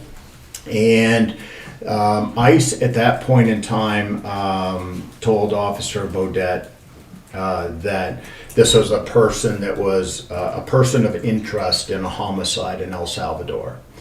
And so we took him up to the jail. ICE wanted a 72-hour detainer on him, meaning he'll be held in jail for 72 hours till they could come get him and that kind of thing.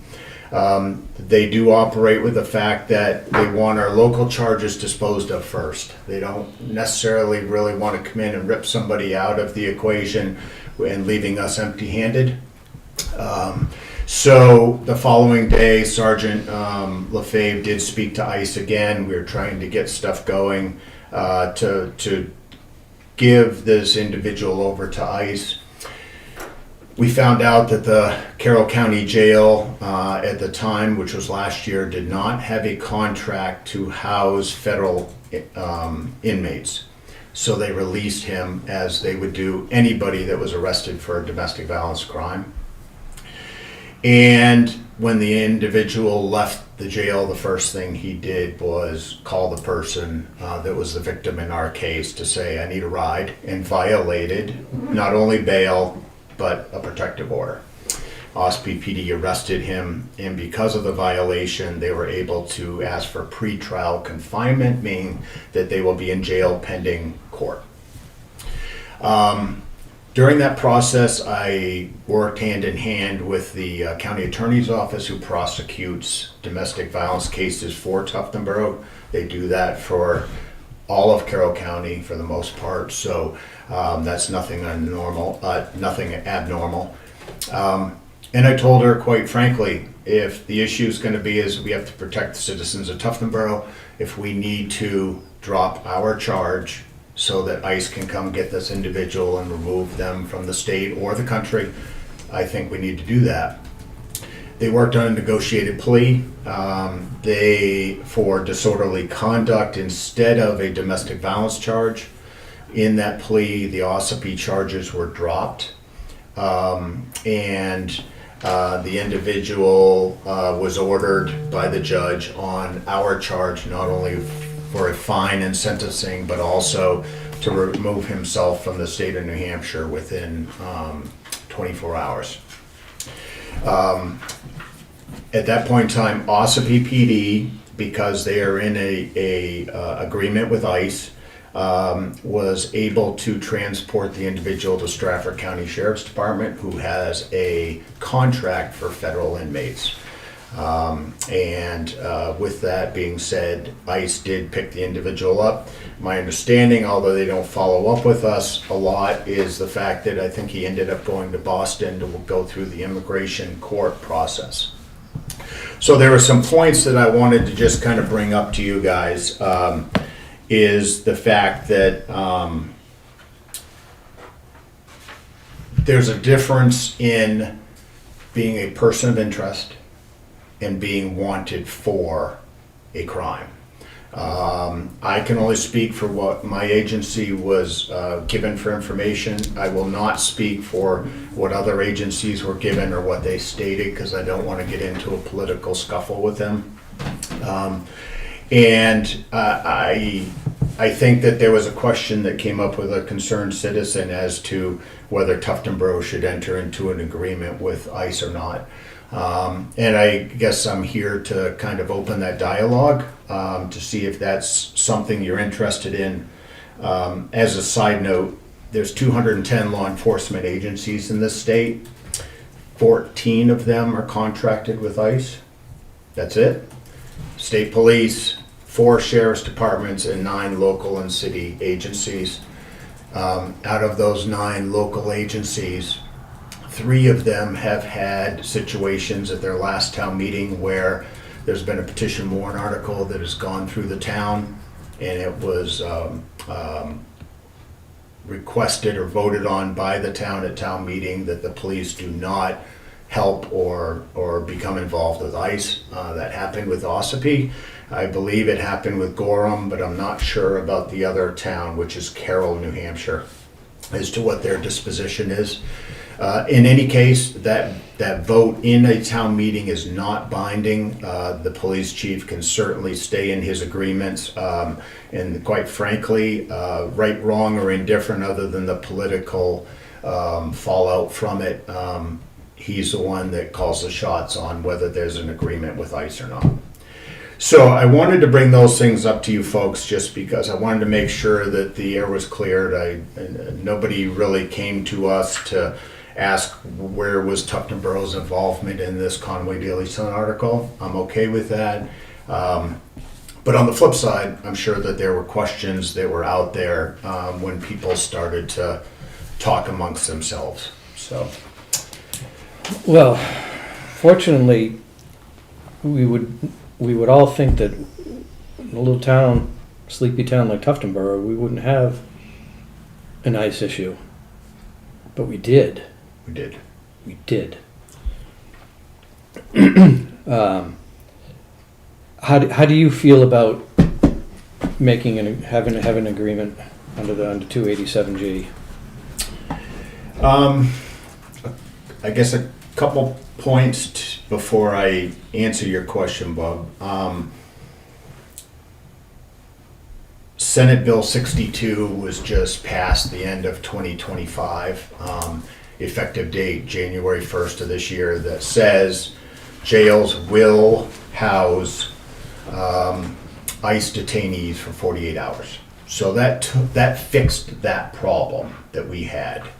The second thing is that, the Senate bill. House Bill 511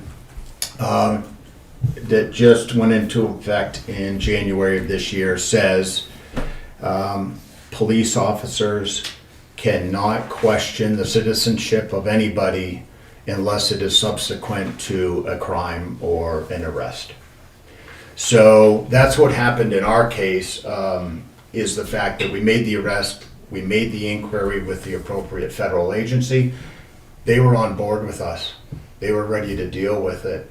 I think the biggest problem that we had in that particular case was the jail kicked the individual loose because of a contract or lack of a contract. Had they held the individual, we could have turned around and we could have had ICE in on the mix and pick up and transport. My personal opinion is that the way Ossipee PD assisted this whole case was the transportation. That was it. Facilitating it. Facilitating the transportation, because once this individual had a disposition on the local criminal charges, I would not be able to detain this person for a federal reason and transport him to Stratford County Jail. But if you had an agreement under 287G, you would be able to. I would be able to. Yep. To answer your question, I do not have, I should say, personally, and I try to differentiate this from my professional career, I personally have an issue with illegal immigrants in our country. They have not gone through a vetting process. I hope we do not have another tragedy on our homeland. I expect there will be. And for those reasons, it is a safety issue for every state in the United States, in my opinion. I do not have a problem entering into an agreement. I will tell you that I think that there is a nasty political fallout with anything that has to do with ICE right now. But as a public safety issue, is there any reason why we would not enter into this agreement?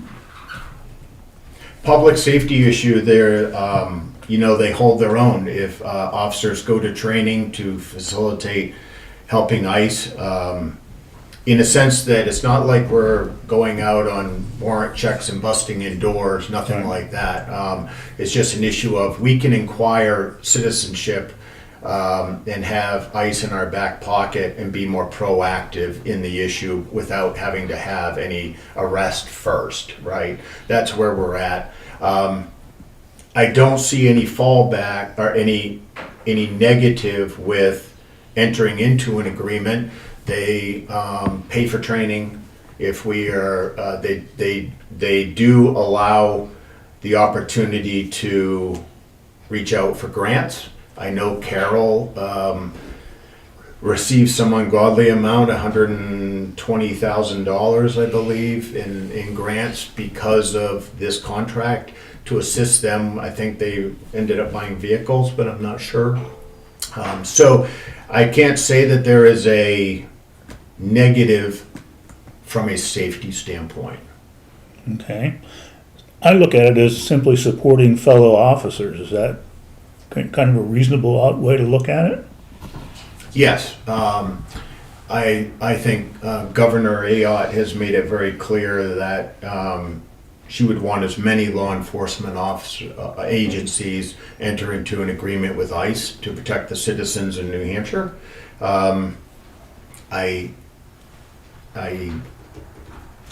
I mean, I guess I think that that's it. I mean, but with that being said, our phone calls to ICE after we made the arrest gave us results almost immediately. It was just, we had no place to house them because the jail kicked them out because they couldn't hold them on a detainer.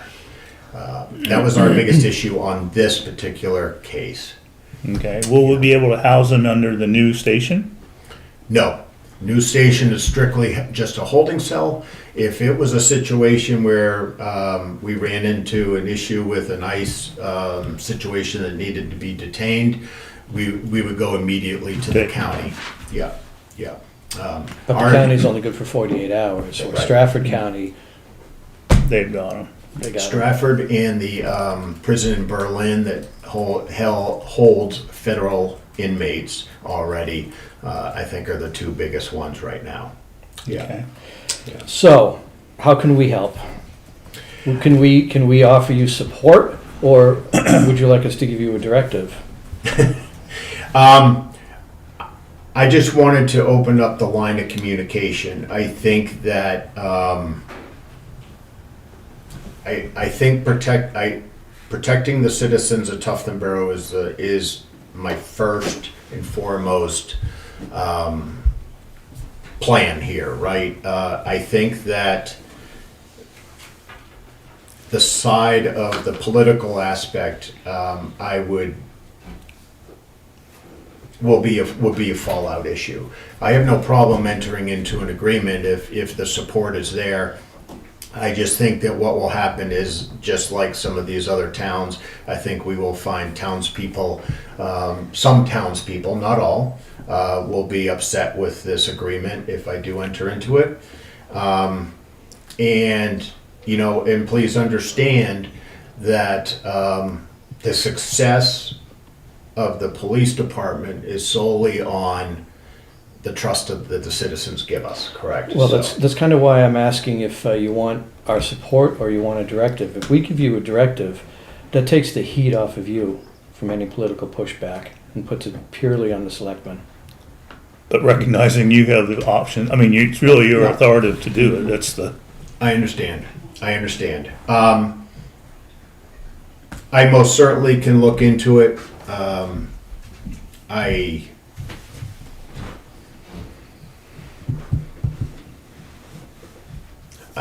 I don't know that I can answer that question, Bob. I think either one would be fine. I mean, obviously, if I'm gonna look into it and do it, I would love the support of the Board of Selectmen.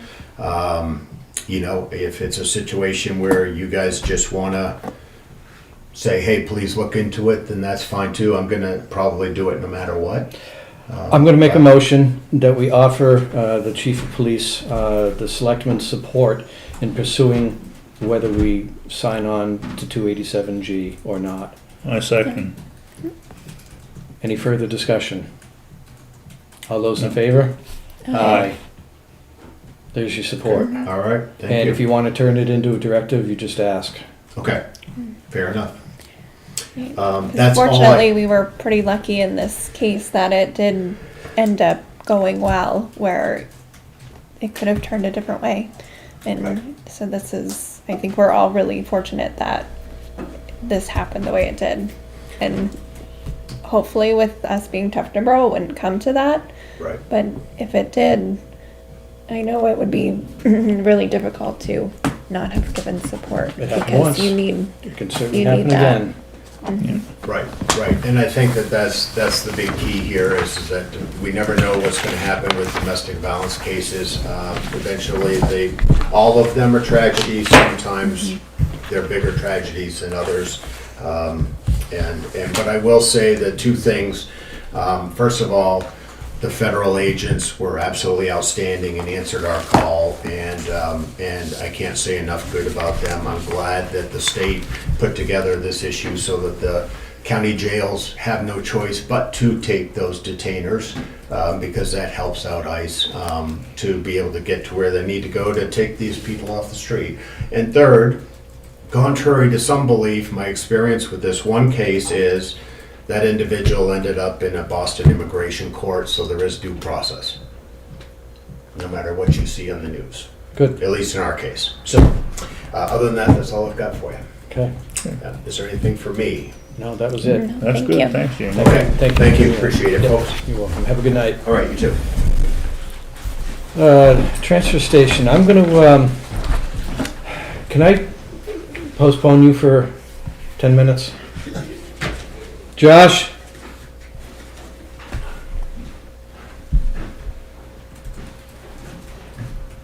We're running a bit behind schedule and I'd like to How was everybody? get Josh going. Hello. Josh, nice to meet you guys. Thanks, Jenna. Nice to meet you. Nice to meet you. Nice to meet you, Josh. So, when we first started this, I didn't know I was taking the whole project on.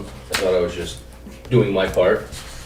So, here's the estimate I have. Thank you. And the only thing that really changed on it is we had Scott Thompson wanted to run the power from the salt shed that's already got a 200 amp service there. Mhm. So that added on to Mountainside's estimate. And then Bubba with the heat, he priced out new, whatever those heaters you had. 2 heaters? I think there was more than 2. No, tube heaters. Oh, tube, sorry, yeah. Yeah, there's 3 of them. Yeah, I think he's got 4 priced out. Okay.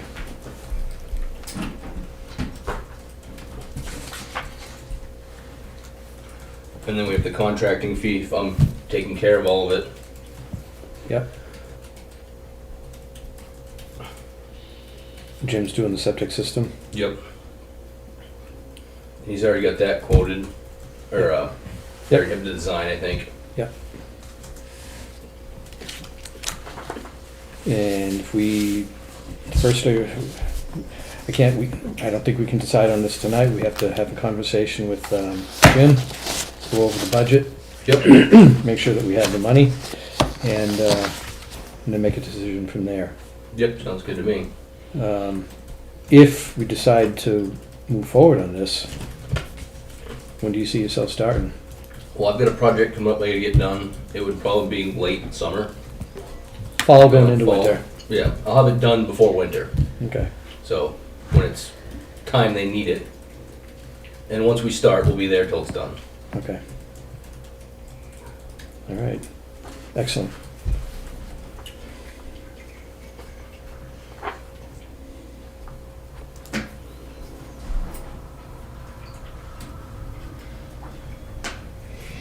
All right.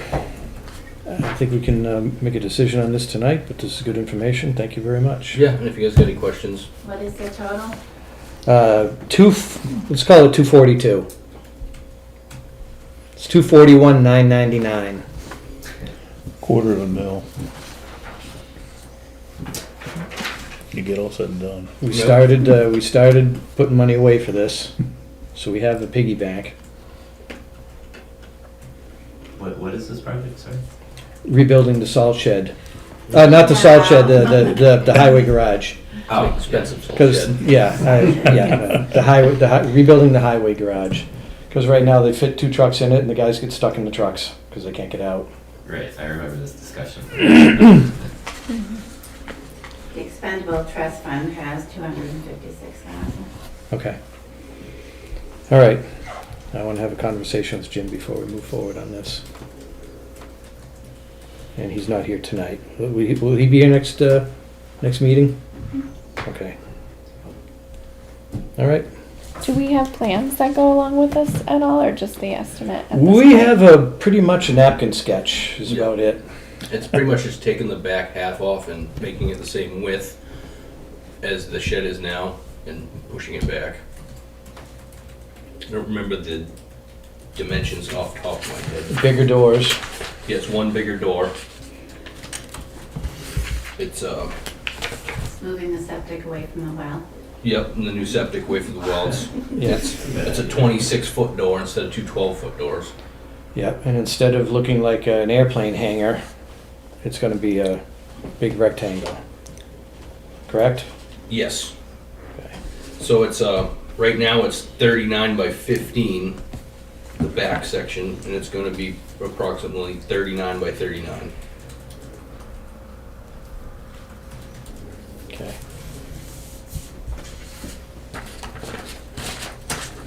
Obviously with the new half bath and all that. Okay. All right. So give us time to mull this over, come up with some questions, and we'll go from there. Cool. Thank you very much. Thank Thank you guys. you. Thank you. Nice Nice to meeting meet you. Same you. Have a here. good evening. You too. Bye. All right. Transfer station. Thank you. Good. Silly girl. Throw her stuff at me.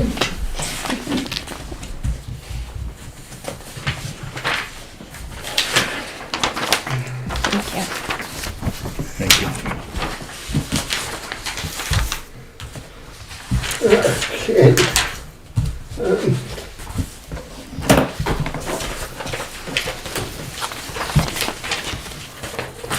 This update is just, I'll just get right into it. For the month of March, we got Bodine recertified with DES. The windows in the compactor building and the main building were completed. The ridge bank on the roof of the main building was completed. We did not complete the other work. That's turned out to be a contract issue that we need to readdress. The solar array is completed and was connected to the grid by an electrical co-op. Okay. Hold on. Are we sending power to the grid now? Correct. So we're online. Online, yep. Both meters are installed and it's fine. Okay. Have they given you any training? We have not scheduled that yet. I'm in talks with the solar folks and we're trying to get that scheduled. Okay. We talked earlier. We were talking with Audrey because the fire department was here, and they brought up a concern because they would like safety training for their portion if anything ever happens. Right, and I've been in talks with the fire department as well. So Okay. So just make sure. everybody will get included. Okay. All right. So we've just passed our 1-year date of recycling paper and using our new electronics vendor, and it's been going smooth. Saving money. Yeah, yeah. It's definitely, like I said, in my year-end Mm-hmm. statement, we don't get rich, No, but we're it's keeping the paper from going into the compactor. it costs us less to get rid of it this way than it does in the compactor. And the electronics are being recycled through a big vendor, so I feel good about that. So we're gonna continue these Yeah, programs? yeah. Okay. And as you can see, if I call them, we immediately get service. So it's been quite nice to deal with them. We just completed our annual fire extinguisher and safety equipment inspection. Excuse me. We had two of our emergency lights that were not working. It never fails that when we have our annual inspection, we find something that wasn't broken 2 weeks before that, but we've replaced those two batteries. We had our gas test for the building past that. And we had Richie has done 2 hours of DS training towards his license. Upcoming, we're doing cleanup around the station. We had a lot of garbage blown to the woods this past year. So what I'm trying to do is the guys are going to start picking that up now that it's dry. But I also had a suggestion from a resident to call the Boy Scouts. I called the jail superintendent today, had a conversation with Superintendent King, asked him if there were inmates available, and he says, maybe. So I would behoove you to call Superintendent King and ask him on the day that you want to do this if there are any inmates and a corrections officer available for supervision. And he said if they're available, you can have them. So. Okay, that's good. That was something that we've done in the past. Yep. Before I came, my understanding was it was a liability issue. If an inmate got injured at the transfer station, the town would own it. Have the conversation. So I'll talk to him. Yep. But I did have a citizen tell me about Boy Scouts. Mm-hmm. And the Boy Scouts will get a merit badge if they come. I would think the Boy Scouts would have the same liability issue that the inmates would. That's what I need to check. We've had volunteers before, but they've been students. Mm-hmm. And the students are covered through finance, just like we are. So it's not an issue. So that's another thing. Well, maybe you can work with Audrey too and make a phone call to Primex and see if anybody doing volunteer work like that would be covered under our policy.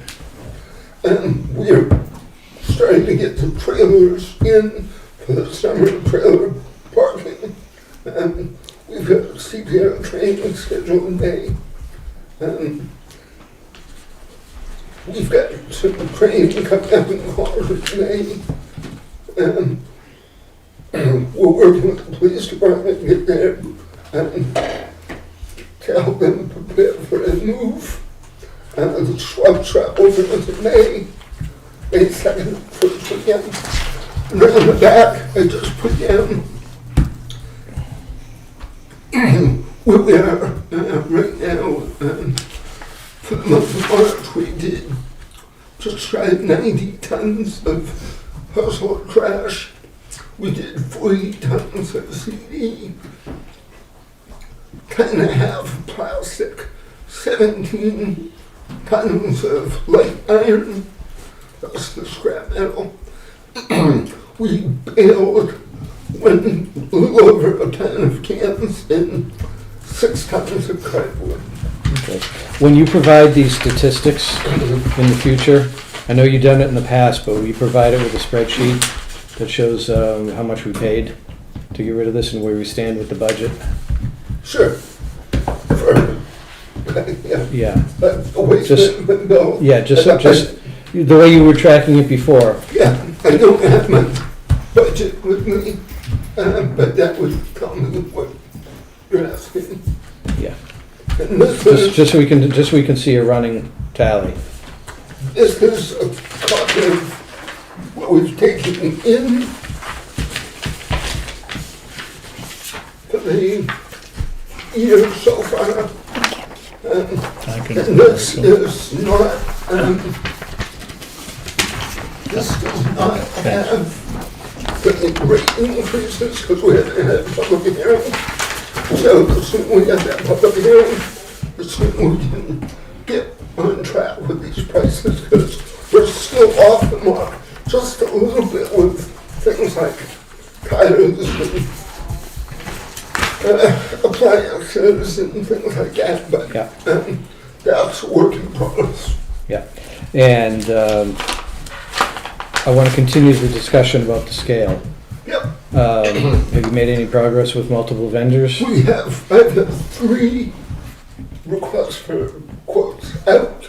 I have one back. Yep, saw that one. See that one? Yeah. The other 2, I've been talking to regularly, and they're having difficulty finding vendors. The scale companies don't do soup to nuts.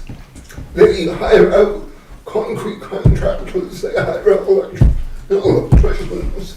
So they're trying to put that together. So what I did the other day was I sent out a list of vendors that I didn't, I told them that I can't, recommend anybody, but here's a list. I dealt with somebody over at the over in Portland, Maine, who did some liftgate work for me at the loading dock at the nursing home. I think that they get into that type of stuff. Okay. I'll give them a call, and if that's the type of work they do, I'll send them your way. Perfect. That would be I great. can't remember the name of the company offhand. I'll have to go through my email and find it. I mean, I have went and the company that we have the scale quote from is a very reputable company. However, I shouldn't say however, the scale that they quoted is a mechanical scale, so there's a lot of moving parts.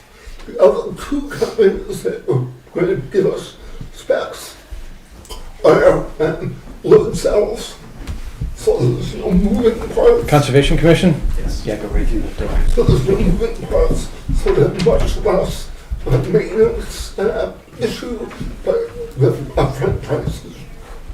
I'm quite confident it's going to be probably half again higher. My biggest concern is ice, the winter environment. Right, and that's mine as well.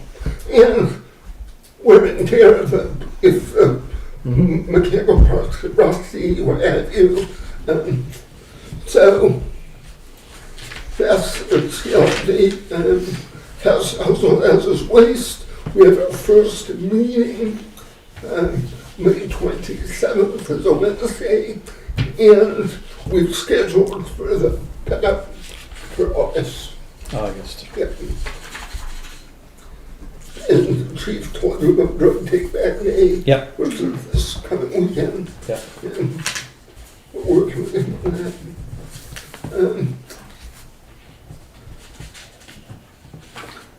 About all we have right now. All right. I got to tell you the same thing I'm telling other department heads. Watch your budget. I know you know that already, but I have to reemphasize it. Watch your budget. With fuel prices going the way out, it's going to change everybody's pricing. Yep. Yeah, we've got that waste management. If there's something that you can postpone that doesn't need to be done right away, but can maybe be done later in the year, Yeah. cost us less, you know what I mean, that type of thing. If you got a repair that can wait. How about the job applications? How We're, we doing? we're still getting in. They're coming in very slowly. Mhm. But there's something that we should sit down and maybe I can sit down and go through them. Is there a deadline? I did not see the deadline in the posting. There was one, and I put it on NHMA, but I think I need to repost it on NHMA. And did you put it in the local paper too? I mean, not many people get the local paper anymore, No. but still. Yeah, we put it in the local one a couple of times, and we put it in also it's hard, you know, And it's expensive to put it in that paper too. even the webpage, you know, it's on the town webpage, and Yeah. it just, spoke to Audrey now about, you know, adding it to a couple other departments. Do you have a sign on the door? We don't have. Put a sign on the door. I'm going to put that posting up. Yep. Right there above the doorknob. And speaking of doorknobs, will you change that to a lever handle? Because when I got my hands full, I can't turn that doorknob. If there was a lever handle, I could hit it with my elbow. You know why we changed that to them? Because everybody was coming and smacking that lever handle. Gotta get a better quality. It kept breaking. I was replacing them over and over. So I said, well, we'll put a knob on it. You gotta get a better quality. Well, I'd like to put nice industrial doors in. But Or I might have an option for you. I'll talk to you later. I might have an option for you that'll work better. I'll talk to you later. I just had a question. I happen to be, and maybe Audrey, you know this too. Are all the documents from last year in to like the DES? yes. Okay, because I thought somehow I came across something that looked like something was still waiting to get into the DES in March. So I just want to make sure everything's like in and accounted for. And The annual closure report and the DES report. Okay. Great. There was a hiccup with the annual closure report because Stanton Tech hadn't finished their report yet. Okay. That was outside our Right. And we got that. that was outside our Yes. Okay. ability to control. But they, after we lit a fire under them, took care of it the next day. Good. Okay. So yeah, Great. so it- Thank you. And speaking of that, of Stan Tech, we have 2 contracts to look at. Right, Chris hasn't seen them, but we have a proposal from Stantec, and then we have a proposal from, they're part of GZA, but I can't remember their name, and they were less expensive. Substantially less expensive. So I haven't talked to Chris if there's any concerns about moving away from the landfill monitoring with Stantec. Well, no, I think you did send that to me. You know, Did I? they have like a 6-year contract. I don't believe it's a binding contract, but it was like $122,000 or something. And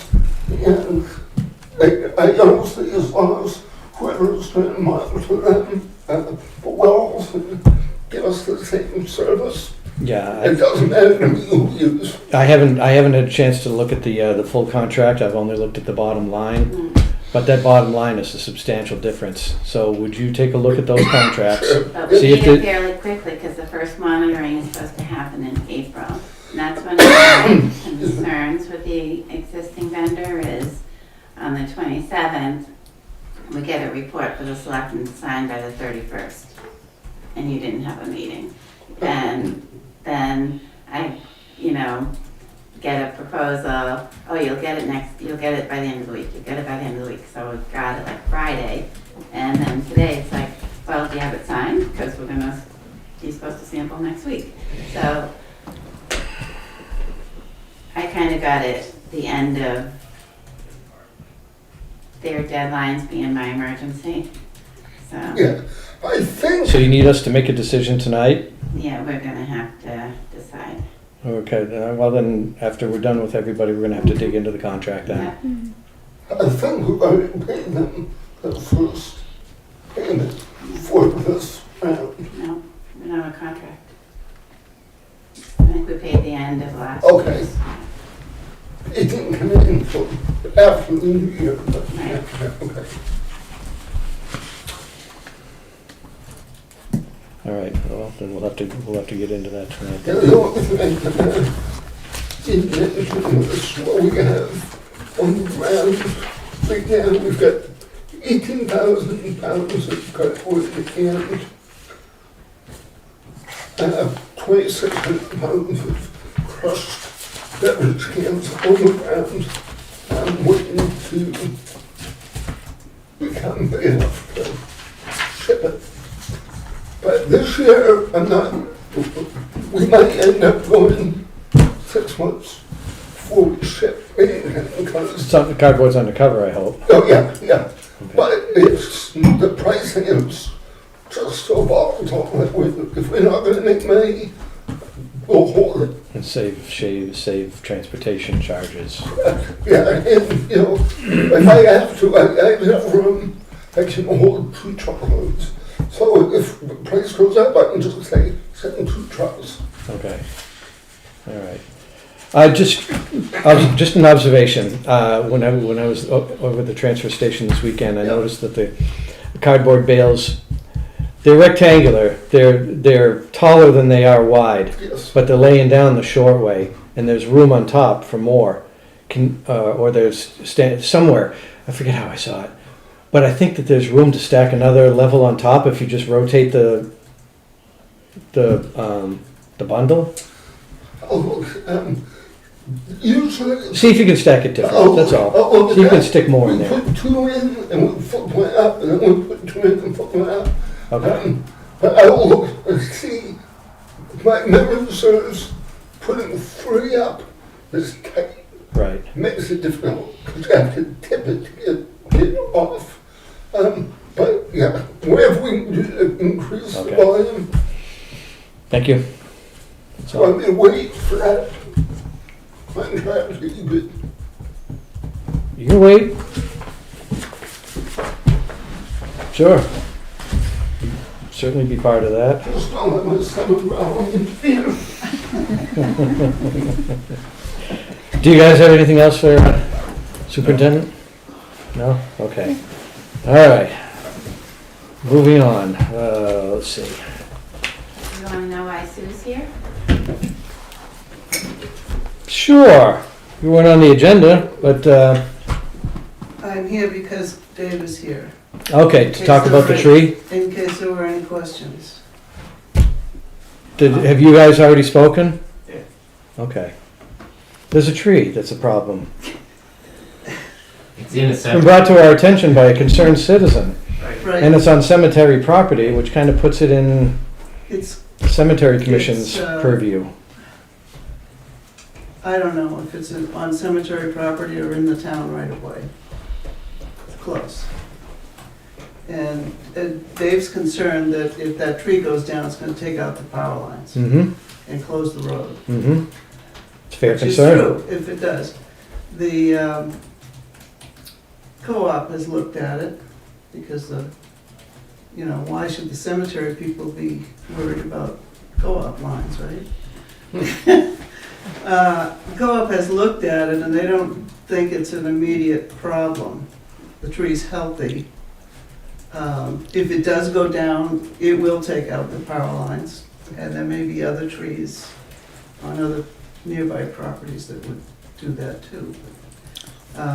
Didn't you say that the co-op looked at the wrong tree?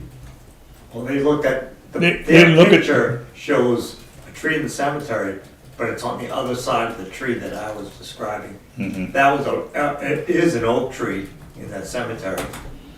That's also in the cemetery, but closer to my driveway, there's a pine that's probably 80 feet, maybe 100 feet. And right on the edge of the road, in another section of the cemetery, the abandoned cemetery. And I just thought, if it fell, it's in an elevated position. When you go on Sodom Road, you'll see it. And it would it would take all the power lines out and almost hit Gene Evans' house.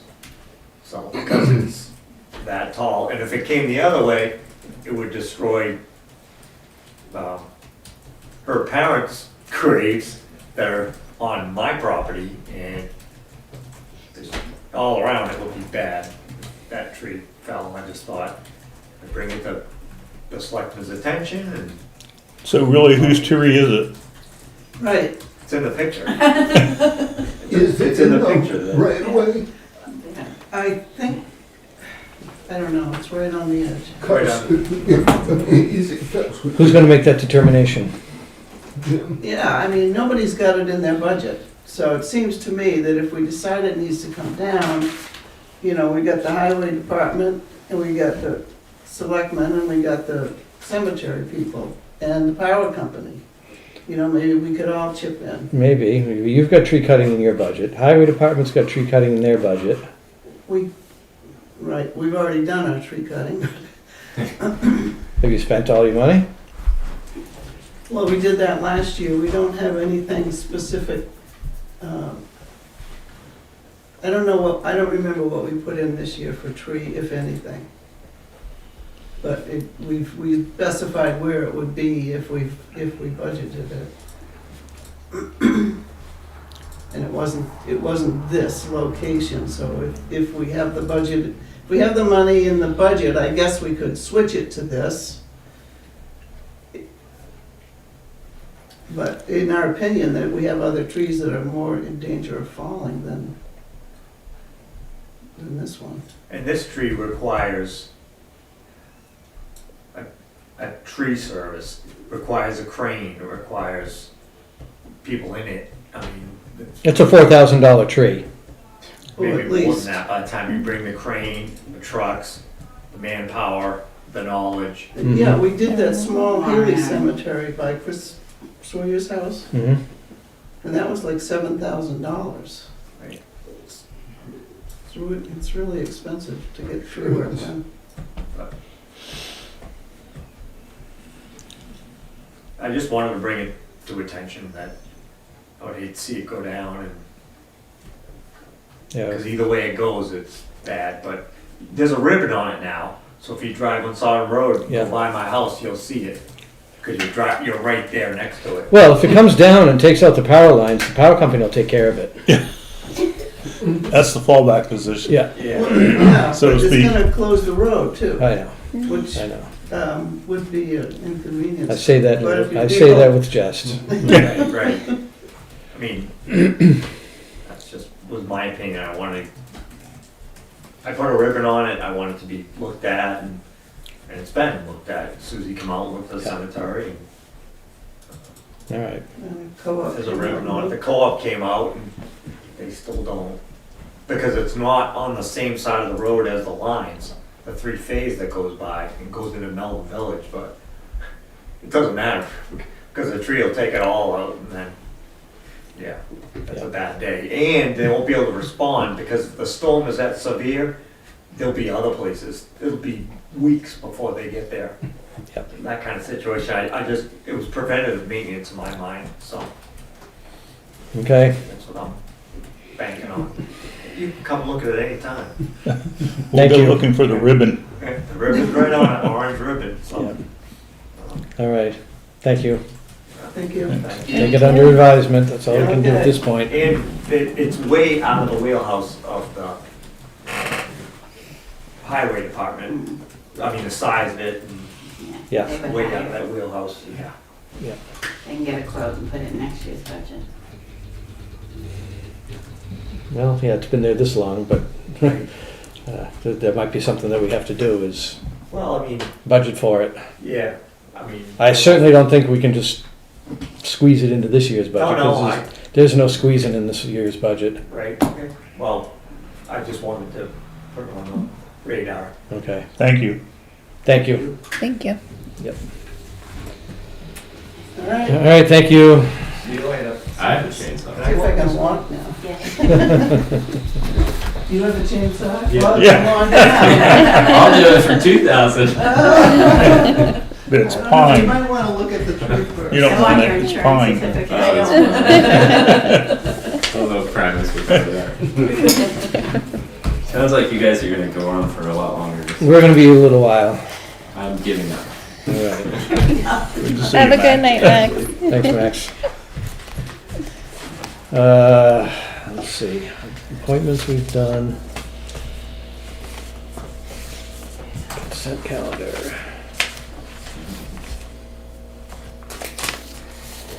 All right. Consent calendar we have this year, this year. Get late. Tonight, we have the VFA grant previously accepted signature missed on specific pages. Is that what I took care of earlier? Is that what No, this Jenna is and I? Caleb's. This is something else? Yeah, this is the fire department one they mentioned. Initials and dates, wherever the Oh, flags are, initials. please. Yep, the initials. Yep, I started. Okay.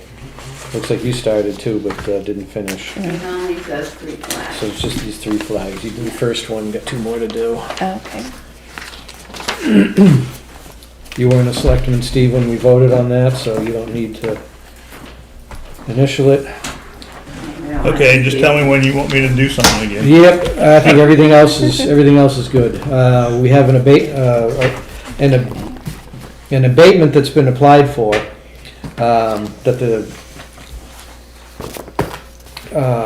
our assessor has recommended against. So he's recommending that we deny it. Have you guys all had a chance to look through this folder? I haven't. I got about to number 5, so I haven't. Okay, got to see. there's an abatement denial recommendation here. An intent to cut, intent to excavate, an excavation tax levy, a right to burial. We just sign off permission to, we're selling a plot in the town cemetery. A yield levy tax, another yield levy tax, and a couple other intents to cut. These are all permissions, and just these yield tax levies, they're really not a whole lot of money. This one here happens to be a timber cut. That's $10,000 that we're expecting. This one here, 1,200 yards of gravel, $100. $18. The right of burial.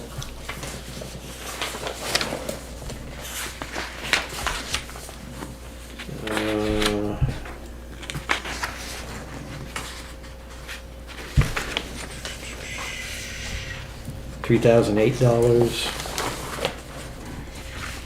$2,892, intent to cut, and then intent to cut. So the only one that we should really read is that. Know what we're denying.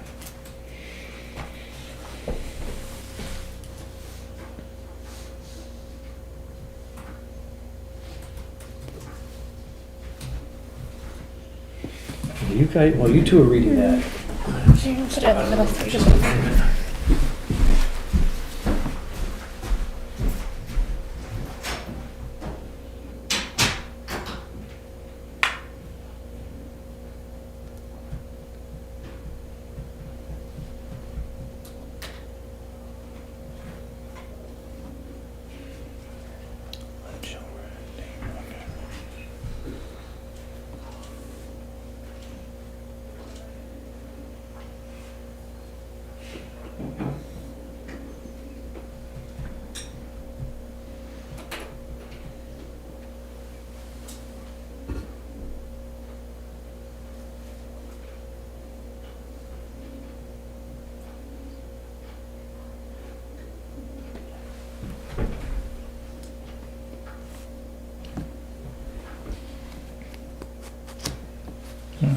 We pay this guy to make a decision. Right.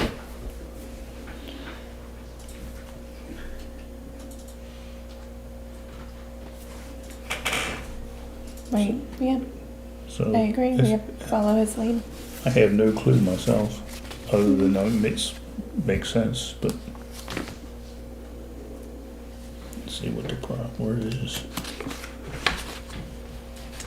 So what they've done in the past is they've said, make a motion to approve the consent calendar or all except for one of them for discussion, and then vote on that one separately. That way you're not voting on any Each one. individual of these.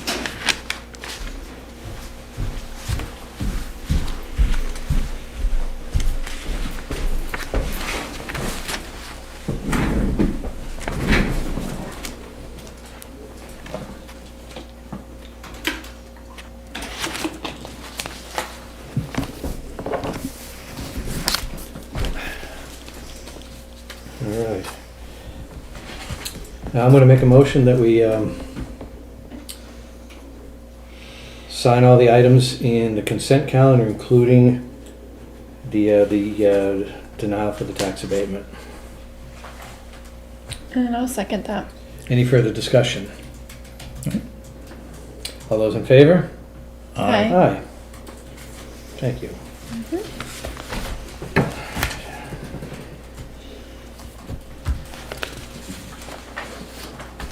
Correspondence, we have some thank you letters here.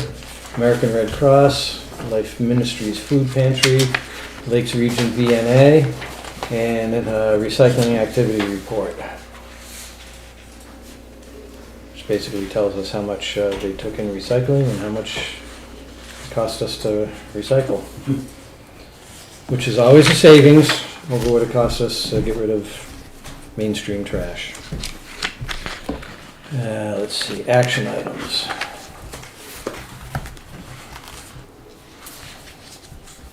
Swap shop.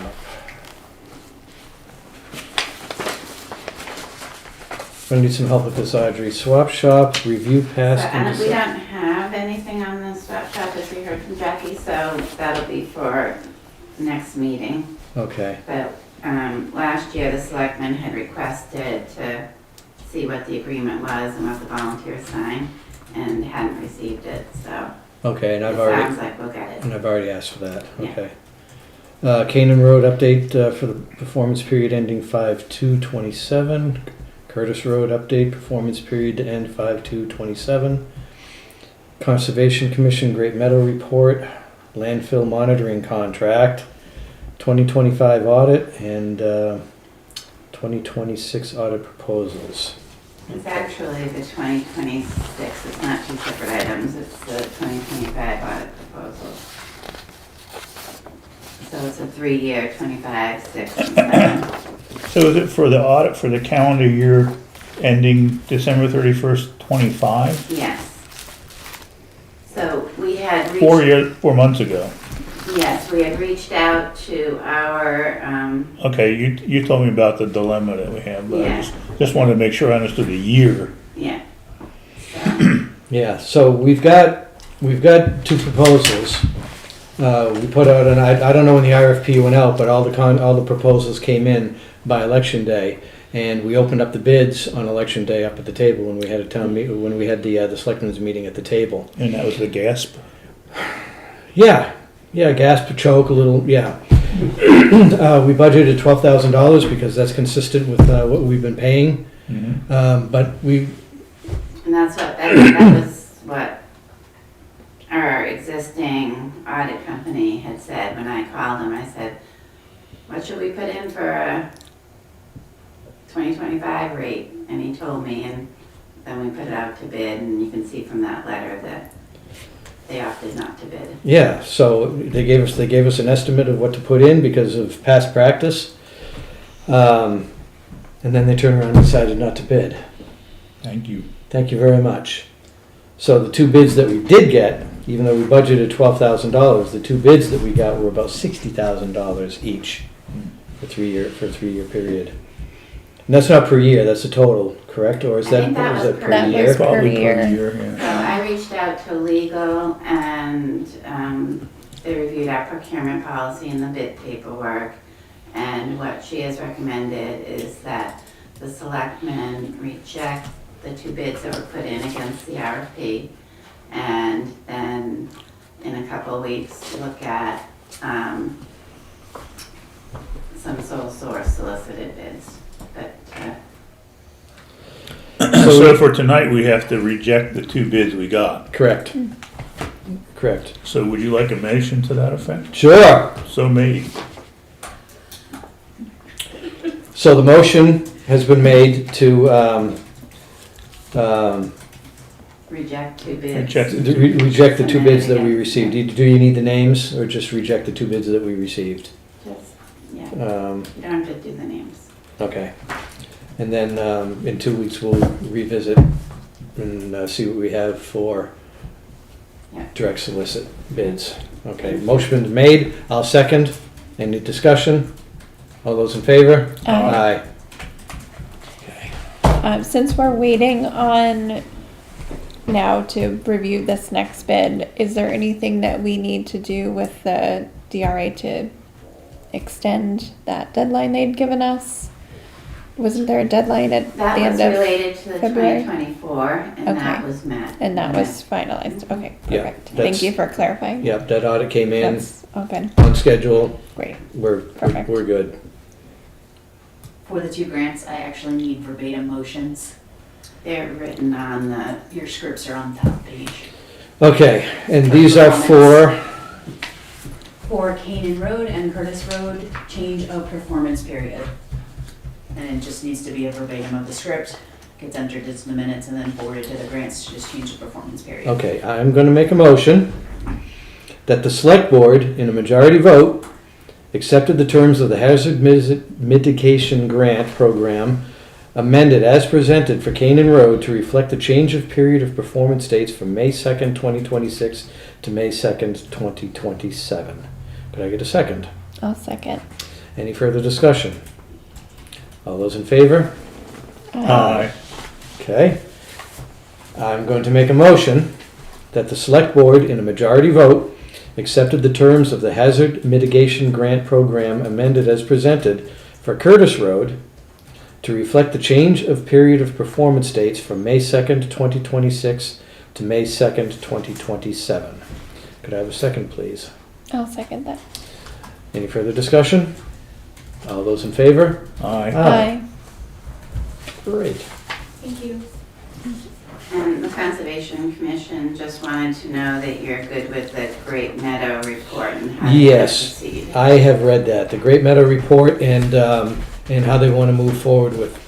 Apparently, there's been some activity on a snowmobile trail that shouldn't be, based on agreement.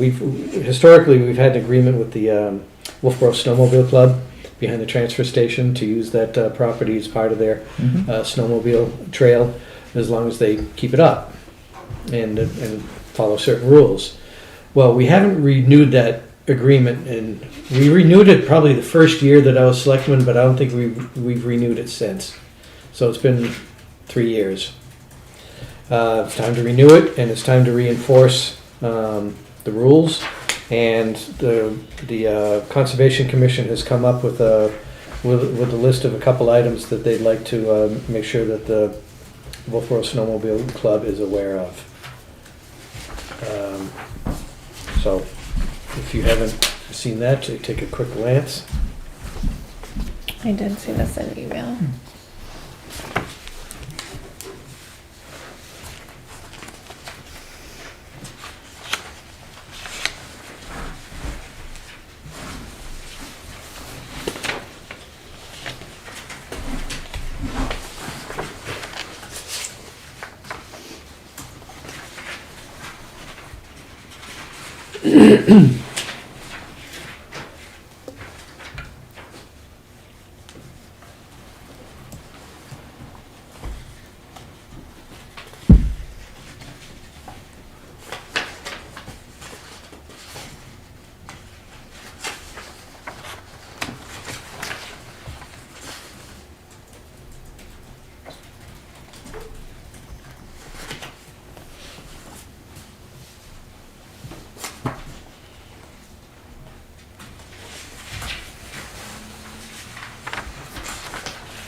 Works for me. Set. So what do we need for that? Basically, just make a motion that we accept the position of the Conservation Commission. And let's see, hold on.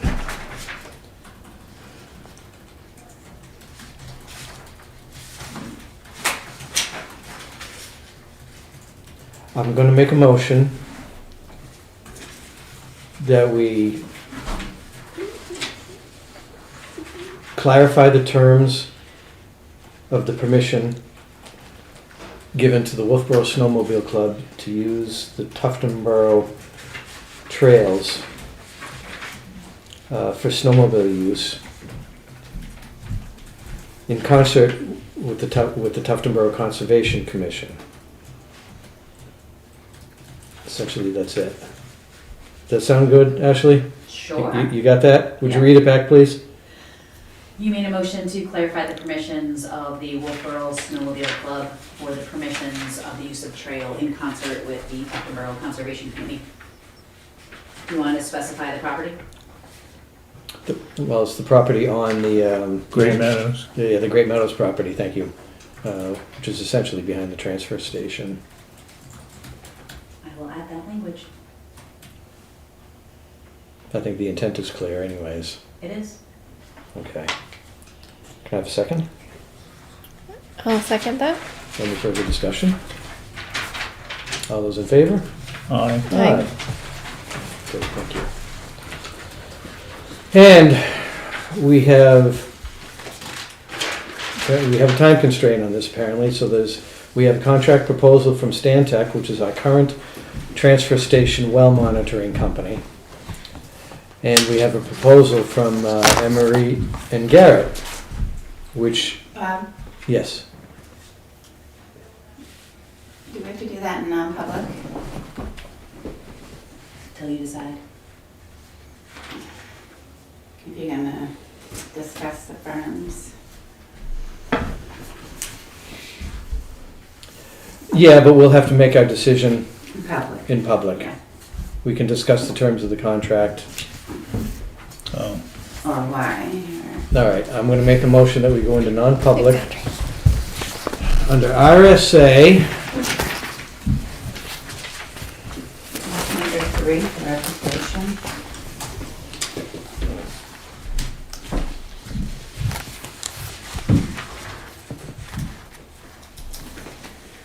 There should be one for contracts.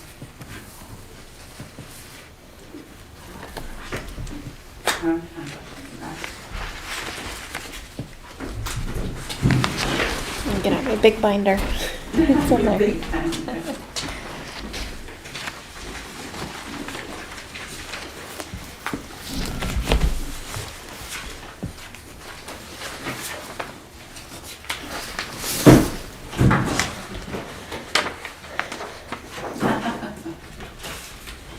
Well, the closest one that it comes under is RSA 91A:3 2C. Matters which, if discussed in public, would likely affect adversely the reputation of any person unless such person requests an open meeting. This exemption shall, Yeah, that's good. yeah. That's the closest one that I can put it under. Because we're discussing terms of contract and different companies, I think that would, it could adversely affect the reputation of the companies that we're talking about. Motion's been made, second, been seconded, roll call, Murray, yes. Dancy, yes. yes.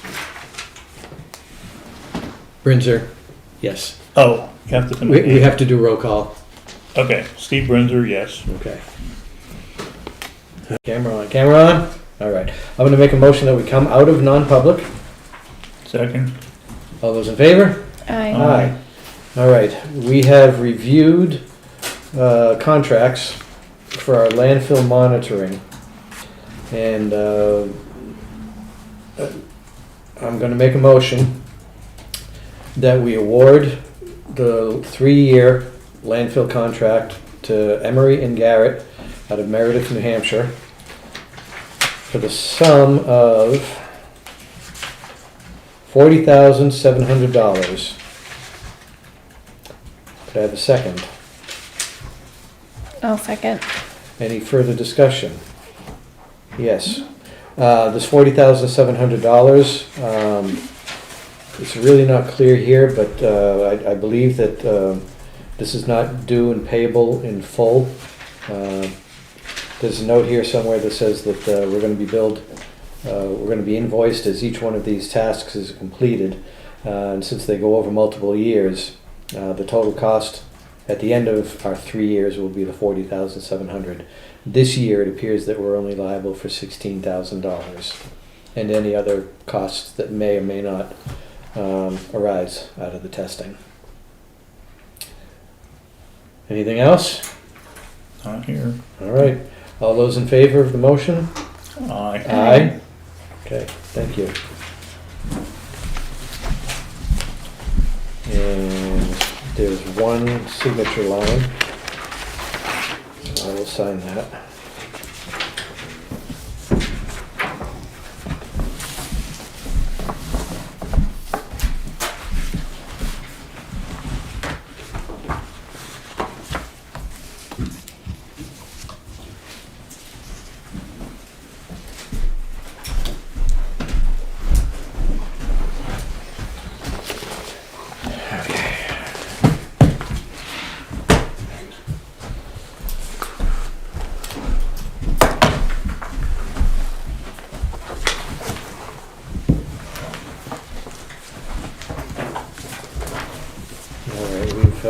We've made these motions and signed them. We haven't signed them. I think so. You got your marching orders. Yeah. Thank you. Email them in the phone numbers. All right. You have a great day. Have a good Thanks, night, you Chris.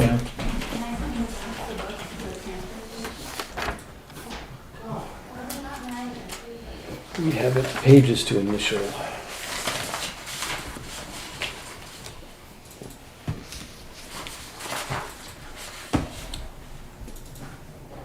Is this from the Cannon Road and the Curtis Yes. Road? One.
Thank you.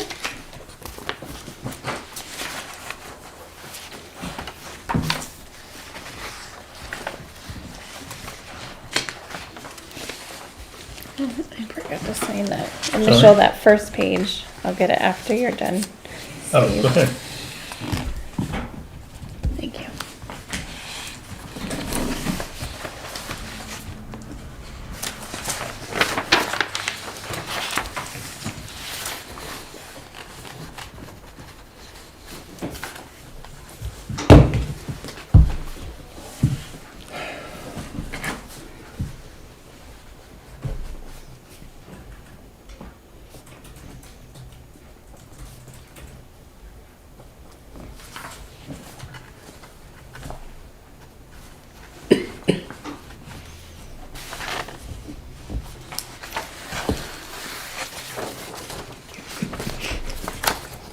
So what am I, third chair?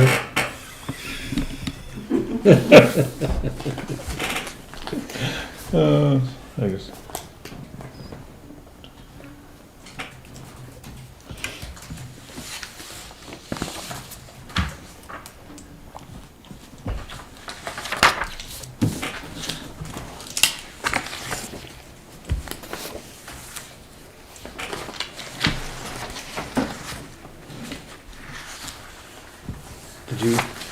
copy of this? Yes. Okay.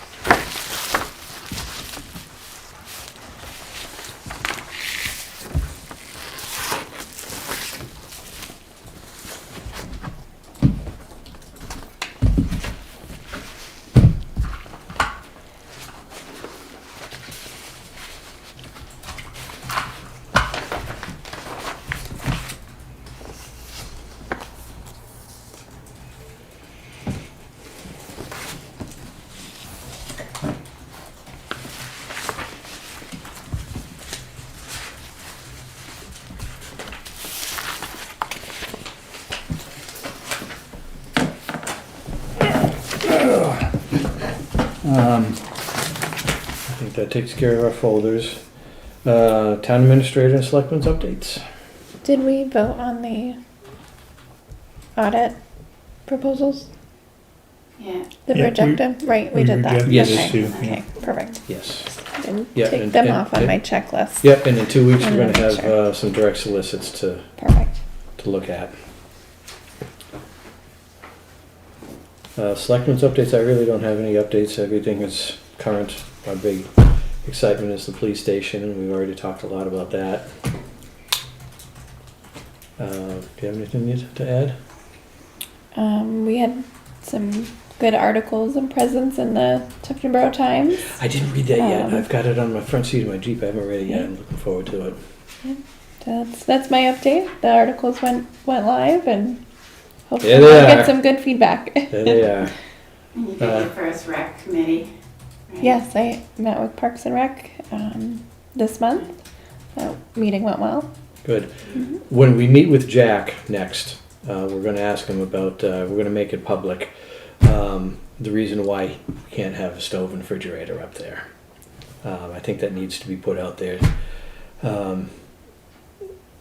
Dennis has been talking about that for years, and we just got to, and we told him over and over again, no, you can't have it, but we need to formalize the no. That's fine. My Yeah. question was, what could be done to make it happen? You know, is this a capital thing if the town wants a community center? Or should they be looking at Central Park for a community center?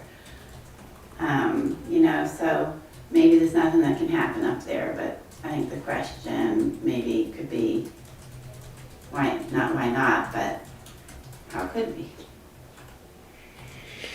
Yeah, I'm not sure that the town is ready for another building, another community center, but. But it's a warrant article. Right, right. But Dennis is, just to bring you up to speed, Dennis has wanted to put a stove up there and serve food. Well, there's Board of Health regulations. You have to, if you're gonna serve food, you gotta do certain things. You have to have certain kitchen equipment, you have to have Right. certain sanitizing procedures. There's a cacophony of things that you gotta do to serve food. I'm sure you're well aware of it from your current position. Oh, absolutely. Yeah, it's Absolutely, no-brainer. but Jack's the code officer, and you know, if he says no with the building the way it is, you can't. Simple as that. I mean, I don't have I think there's already a refrigerator up there, isn't there? I think there is around in that little kitchenette. outside the bathrooms. There's a refrigerator That's someplace. what I thought. Well, he's got a stove and a refrigerator up there in the spare room where we keep the flag. That's just taking up space right now. He got him at a yard sale. He figured he could use them up there, and so he brought them up there, and they've been sitting there ever since. And he wants to plug the stove in. Dennis, I love you, but can't do it.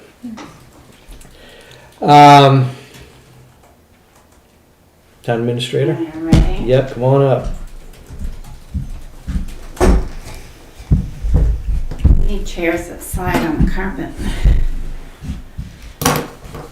This is an update on the police station budget, and I did give Chris Garcia a copy before he left. And some of them, the larger contractors, I have larger spreadsheets that track every invoice against their contract. things like buying the garage doors. No, I didn't. I just have it in one spot. So we've awarded 1.7 million.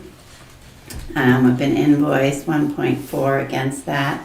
Some of that invoicing was, some of that payment was deposits. So what's outstanding right now is 340,000. And then these are small items, and they keep getting smaller. For example, the TV for the meeting room, or the screen for the meeting room. Let's see, there's a couple computers that'll be added up there, and there was something else that was relatively small, but everything that I'm seeing right now is like under $1,000. They're really small dollar items. The phones, yeah. Phones I had put in 4,000, it'll be less than that. It'll probably be more like 600. Great. Yeah. Have you been in touch with Wayne? Yeah. Good. Okay. And a couple meetings ago, the selectmen had given Cobalt the approval to have a full-time supervisor on site, and they have also been doing things that they didn't plan, like some of the winter maintenance, buying ice melt and doing that.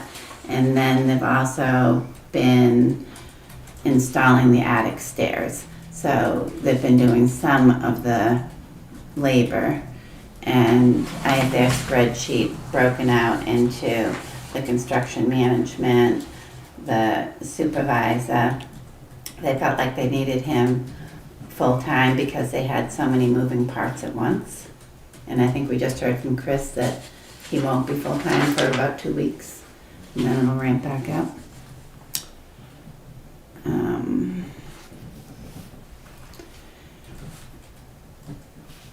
So right now, the money that we have was 2 million, and there's approximately 239,000 that's not spent. That's maybe under budget. And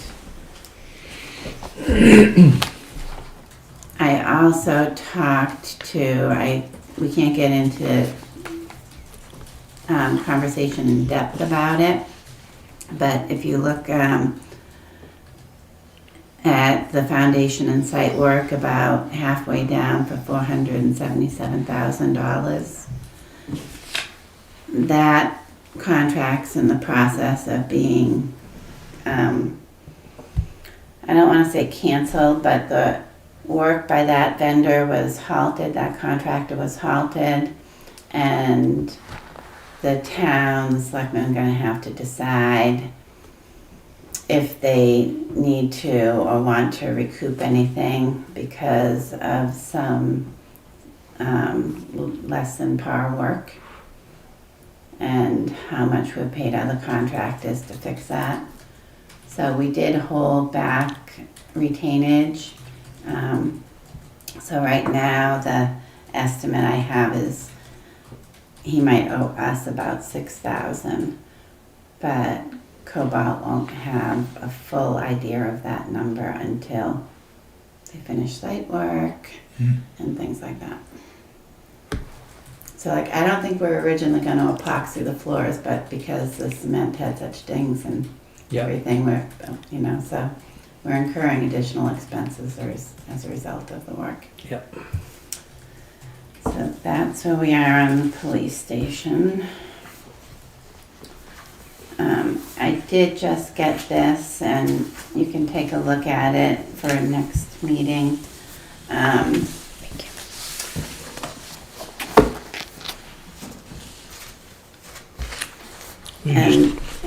So this is one of the things that was in place and encumbered from last year was the engineering to fix the boat ramp at Union Wharf.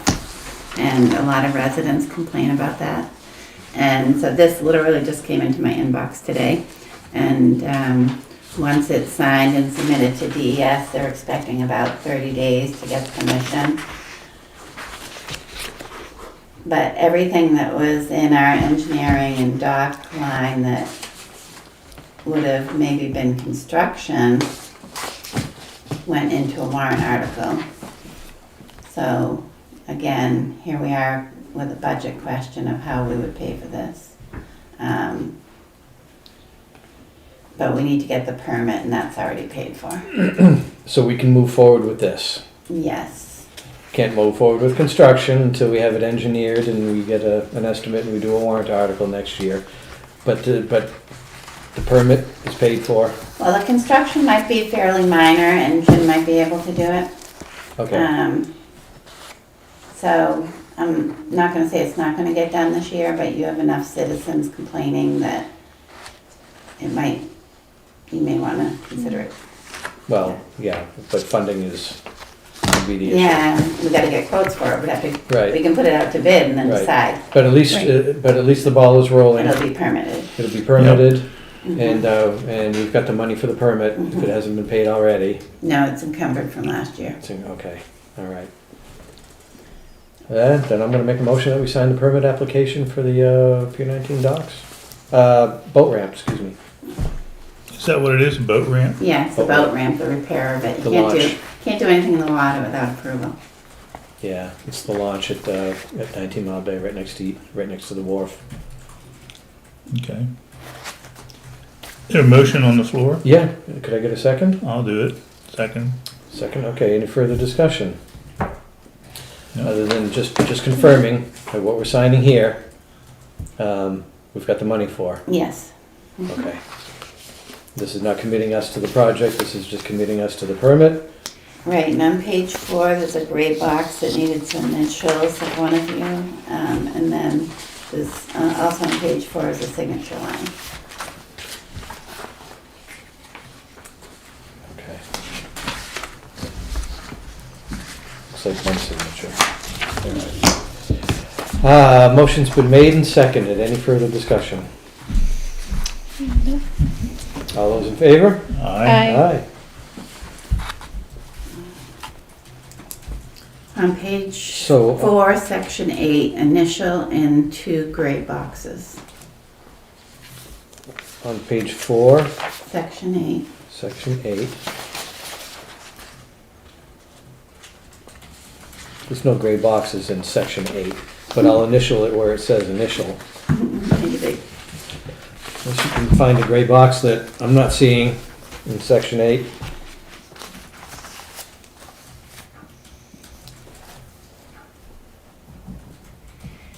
No, I just see that, and maybe it's like if it's a fillable form or something, I don't know. Doesn't print out when it's like that. So we're You're the owner. the owner and applicant, if different from, okay, gotcha. Yeah, you're the owner.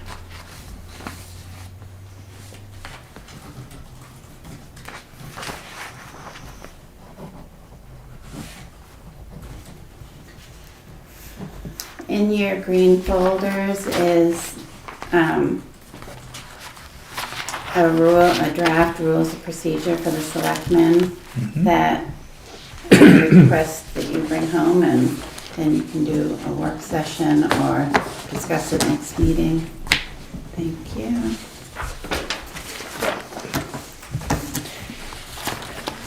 Was this, I think we had talked about this when it was Bob and I, was this put in front of the town attorney or anything for review, since we're gonna be signing it into procedure?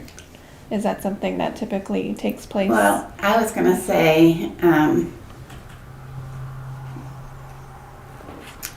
usually a procedure is not a policy. Policies are more law, and I would want those reviewed by council. But a procedure is, we're gonna give the public 5 minutes to speak. We're gonna give the public 3 minutes to speak, up to 15, whatever you want. So it's really your internal rules, and you make that agreement. So when I have a procedure of, you know, we do payroll on Thursdays, and this is our pay week, I don't think that's legal.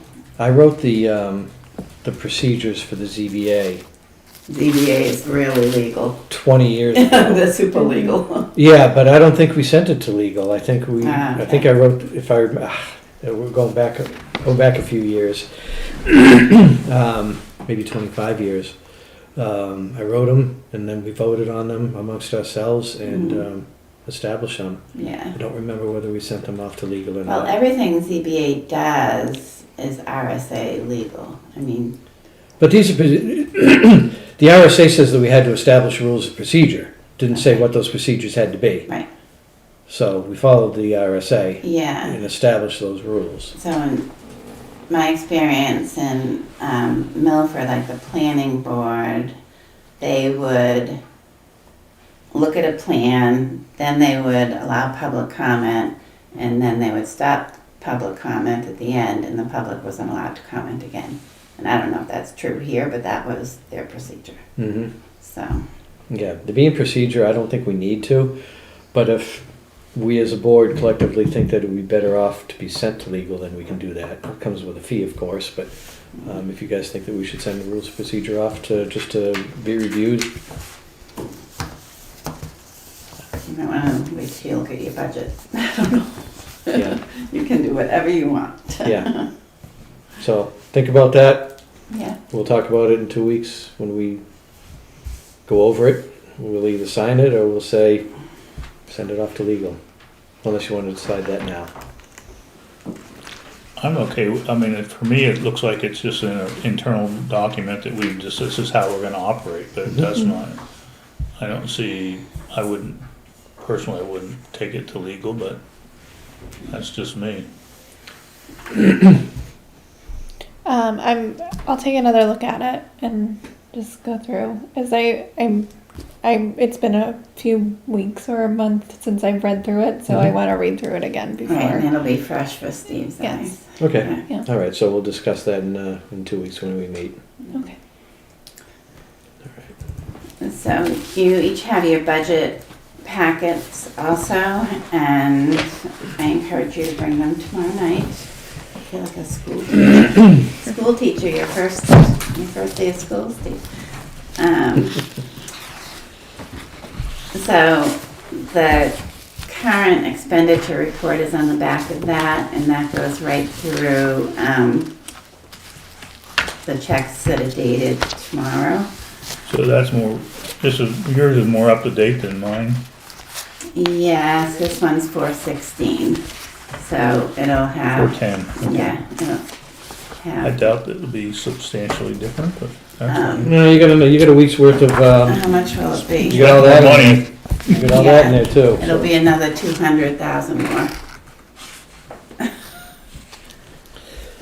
So, We Yeah. we should be, at fixed expenses, we should be about 30%, yeah, right about now. You know, a lot of lines are almost spent, some of them are at 100% only because they're a one-time fee, that type of thing. Payroll's right where it's supposed to be. Yeah, there's a couple minor things that look like they were posted to the wrong. Yeah, yeah, always point that out to us. When I say us, I mean me and Cammie, because we can change it. Yeah, okay, that's no big Yeah, deal. I had seen one today under roads, I thought, but, I have a feeling that not a very big amount, but the animal thing looks like it's got put to the wrong account too. okay. like if you go to cemeteries, cornerstones and metal stakes, you see they're at 200% of what they budgeted for. But that's also an in and an out line.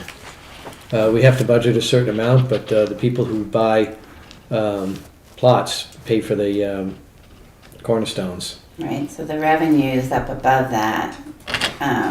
It doesn't show up in the expenditure report. Yeah. But you still can't go over that in the expenditure report, so that goes back to what you were talking about earlier, having a 20% buffer or something Mhm. to make sure that, because we are selling quite a few, Okay, I can't sign the check. not yet. No, I looked at this the other day. you did.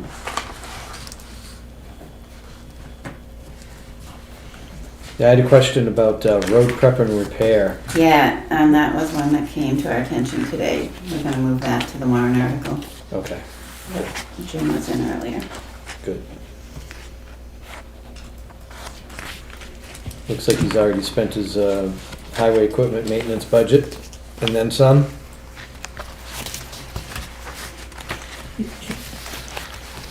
Unless there's, Do you actually get Jim to come in? Yeah, he'll come in once a month. He'll be in the next meeting. And,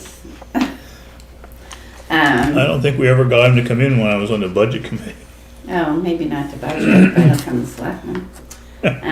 So he did have a drive around, walk around with paving, so he can, after you have that discussion with him next meeting, then we can put out an RFP for paving. good, Okay. good. But if you see anything, always ask me, and I think compared to previous years, we're really gonna wanna stay on top of this. And how would you like to get it? Would you like us to email it out with the packet prior to the selectmen's meeting so that you have the weekend to look at it? Yeah, Or we can have it with these so you take it home after you've been in here signing checks? well, that's fine. I can take, I'd rather take it home. yeah, I'd rather have a printed copy. Yeah, So if you want to leave them with the checks, that'd be great. okay. All right.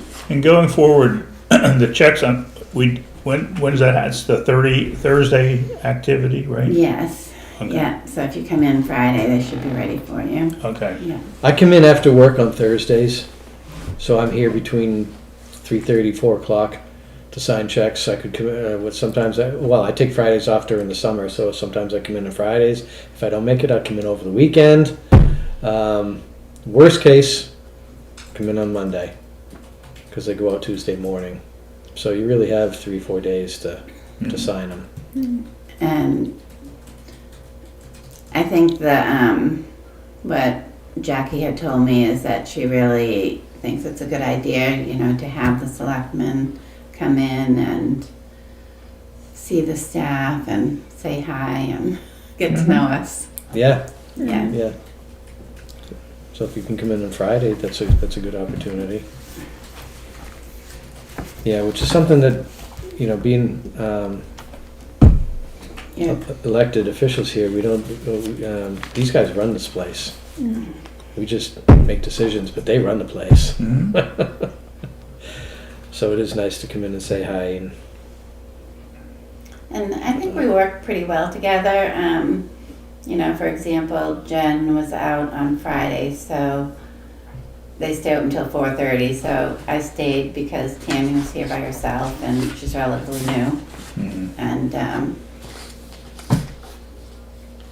there was one resident who was a lot abrupt with her, and I was like, "You're fine. You handled it great." Yeah, just to have that support for each other is huge.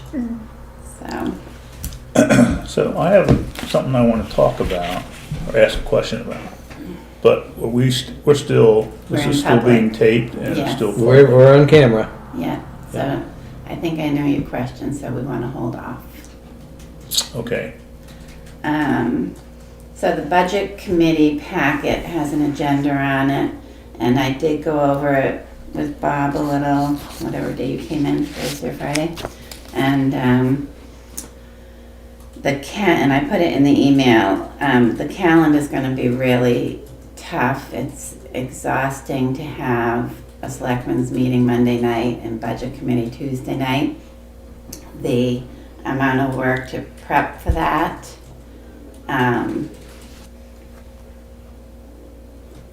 Basically Wednesday, Thursday, Friday, the week before, that's almost all I'm doing. So it's a lot of work.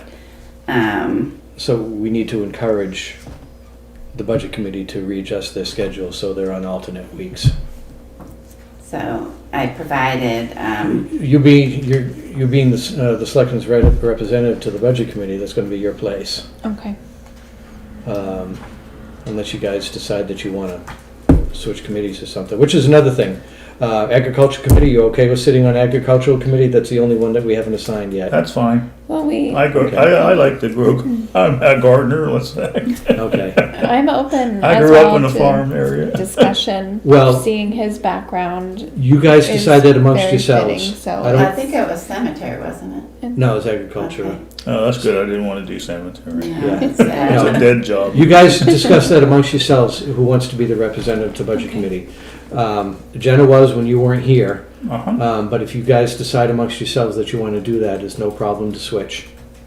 But I still encourage all selectmen to come. But we encourage all selectmen to show up at the meetings. See, I almost think strategically it'd be better for her.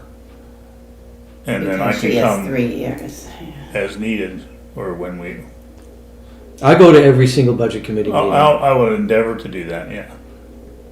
I think it's very But I important. don't want to usurp, I think that, No, no, no, having no, her no, as no, no, no. We don't do that. When me and Dave, the last Chip didn't go last year, but when I was sitting on the sidelines, I didn't usurp anybody's authority or anybody's place. But if I had something to say, I raised my hand and said it. Mhm. Or if a question needed to be answered that Dave didn't have the answer to, but I did, no problem. I'll answer the question. And Audrey fielded questions too. Mm. So it's kind of a joint effort, but whoever sits at the table is the representative. I'm okay with that. I think it's fine what you've set up. Talk about it amongst yourselves. Okay, so in the, Have a I'm gonna conversation. keep us moving. Yes. In the, there were some minutes I guess I didn't see from Rob on Friday, so he sent those out. But they have, on-demand training from NHMA, and the budget committee does not have a budget, so they don't have any money for training. And I think that's something the selectmen would have to look at, and we would have to look at the training line that we have and say, okay, what's really planned? So,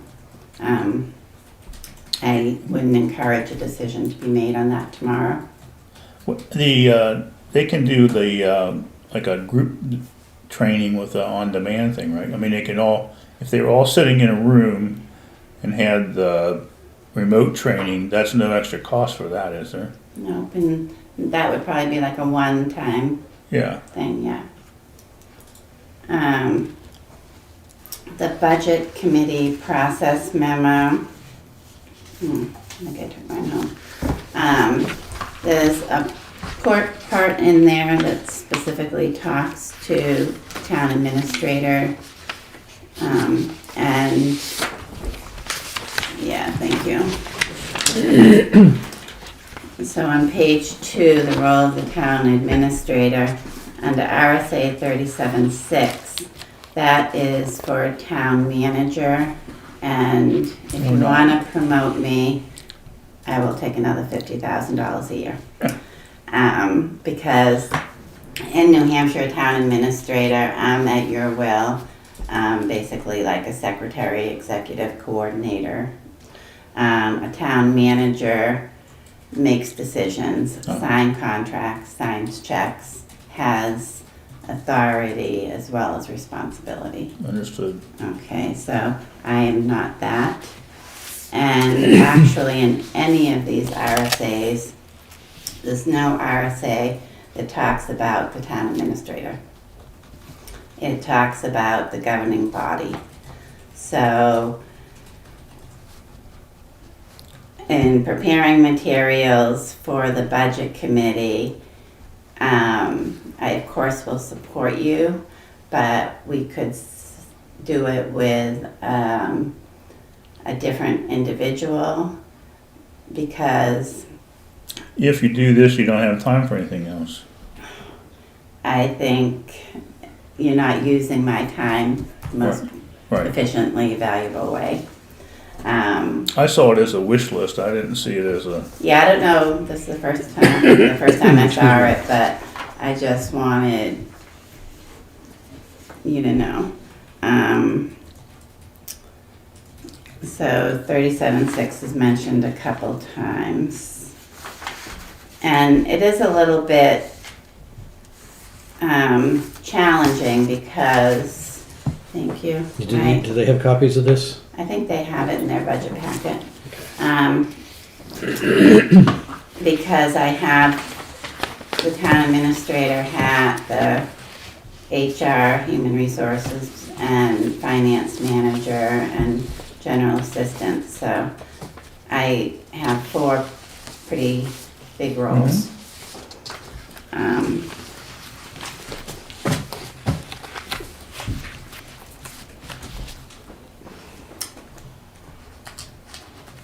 Oh, and then I did ask Peter for the report on the trust funds, and he said that the new ones won't be set up and reported on till the end of the month. So as soon as he gets that report, he'll give it to us. So I do not have an updated trust fund report for tomorrow. And then I just gave you the police station status. You know, the audit status, 2024 is complete. 2025, we're still looking for firms. We have outsourced payroll. Budget committee admin support, we ran an advertisement, but we have not had any applicants. I think I'm gonna try the Facebook page. CIP. whatever works. And then CIP status. Committees like CIP, Conservation Commission, Parks and Rec, those people are all appointed through June. So the current CIP is still sitting. And Jen and I worked last week and put together a list of, Prospects. well, no, openings of all the committees so that we could put out feelers for all the committees that aren't elected that need people. Budget committee's elected, so that's why. But there's planning, zoning, conservation, CIP, Parks and Rec. So there was at least one person on the CIP, Jill, who's now on the budget committee. So is her seat automatically open No, from now till June, or Well, is she on both? she's resigning technically? from the budget, Yeah. from CIP. Oh, she is. Yeah. It's her intent that as soon as her term is up, she's Yeah, she's her done. and Tom. Tom.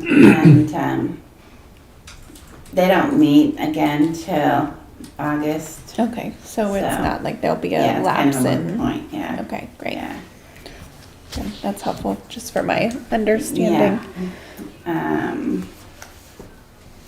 then I did point out to Bob that capital versus operating expenditure,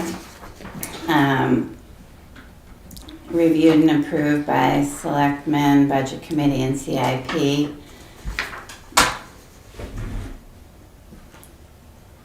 As far as a townwide policy, the Selectmen make policy.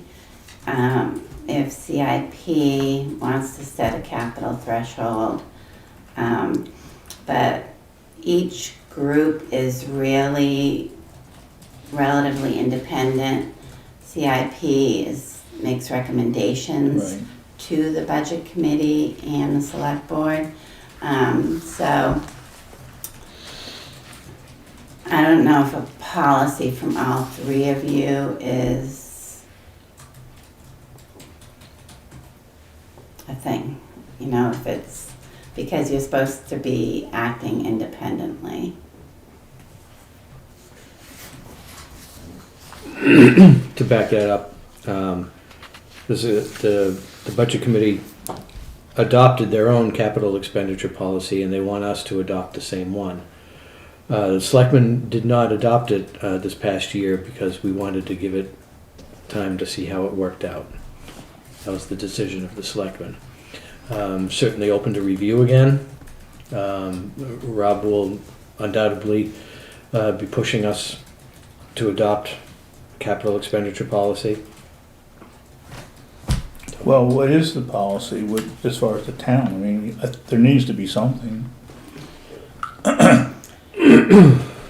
When you have a transaction, you need to be able to evaluate it based on criteria. So, Yeah, and that's what CIP does, and they just increased it, was it from 10 to 15,000? And the useful life, and a lot of, I went to multiple towns, websites, I just, Googled CIP New Hampshire, and they pop up like crazy.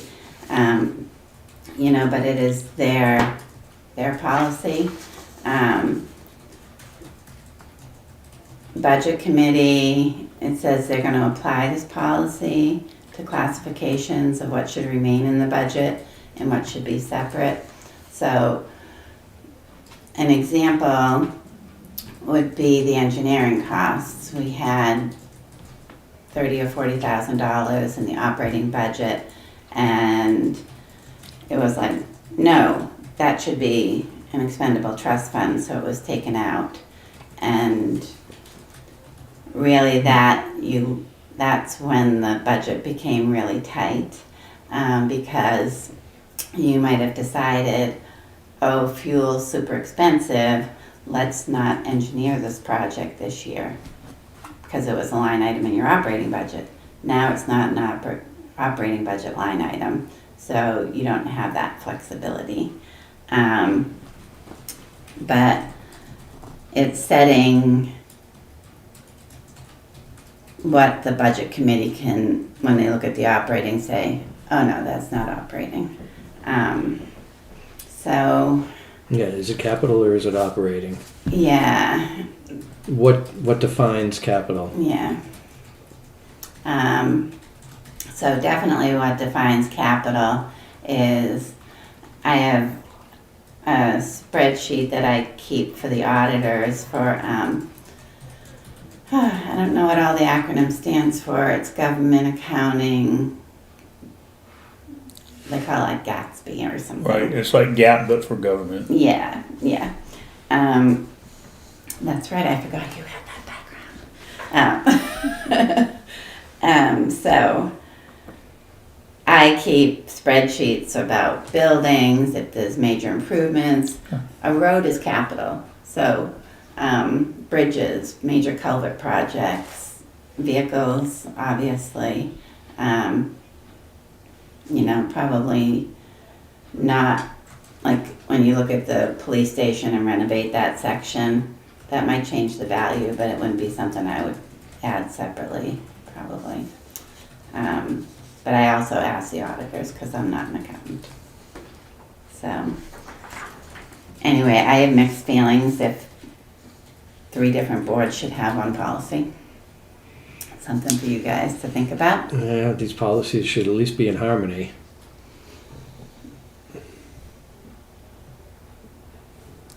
Well, the government accounting policy is what it is, so no matter how if you put it in a warrant article or a trust fund or the operating budget, if I have to report it a certain way, I'd have to report it a certain way.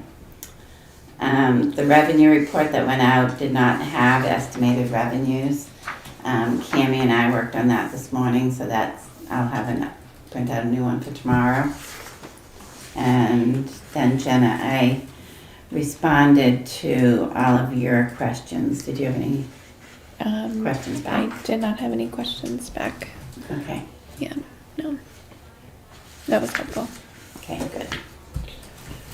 And I just want to take the minute and remind everybody that email communications, it's okay to communicate one-on-one with Audrey back and forth, but the 3 of us should not communicate Right, I understand. on an email because it's a 91A. Could be. But I was sort of trying to differentiate because Jenna. You're walking a fine line. Yeah, she asked a question about the agenda. Yeah. How can we You direct the questions to Audrey, and then she'll filter them from there. Ultimately, you determine the agenda, do you not? When it comes, well, yeah, ultimately, she really writes the agenda, but it's technically up to the chair. And I think the question was. Give me that credit, Ashley. Ashley, give credit where credit is due. It was whether to have a non-public or not. That choice ultimately comes down to me. Okay. And we have a policy for applying for non-publics. Well, the meeting with the board. Yeah. But it's always what NHMA said, and I don't know if you were on that email trail, but basically they said the board never has to grant a non-public. A non-public should be an exception, not a rule. So, like on the last one, the selectmen decided not to go into it because there's a legal case. There's a legal investigation, I don't know, complaint being investigated. Yeah, there's an investigation underway. And to have a non-public in the middle of an investigation, I didn't think it was the right thing to do, so. And Jenna postponed it agreed, to at least the next meeting. So my question doesn't involve an investigation. No, it won't, but just on that note, I told Rob when he came in today to pick up his packet that I'm not planning to speak tomorrow night because there is an investigation. You're just gonna sit there and make the camera work and take notes? Yep. Okay. And he said I could still talk about stuff. I'm like, yeah. So It'll be on camera. if you guys ask me a question, Mm-hmm. I'll answer you, of course. But I'll be professionally polite. Thank you very much. And typically, I always side on the people. I'll catch hell for it, but I'll grant a non-public when somebody says, yeah. But well, it is a yeah. vote, so you can, because you did last year, you had a couple of they voted not to go into non-public once, and Yeah, I don't recall. then there Maybe. was a couple Sure. times they wouldn't even give you a second. Yeah. It's okay. It's all right. Yeah. But, yeah, to have a witness to a conversation. No, that's not my question. Okay. My question has to do with the advertisement for the assistant Mm. for the transfer station manager. Yeah. But I think we probably can't talk about this in public. If you're talking about personnel, it should probably be non-public. Okay. If it's about hiring, firing, Disciplining, disciplining, yeah. promoting.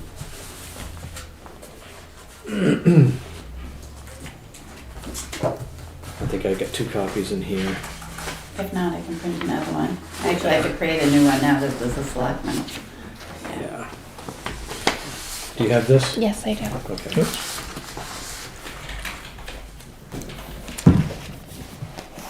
And maybe send him the email Mhm. that we got from NHMA too, just to back that up.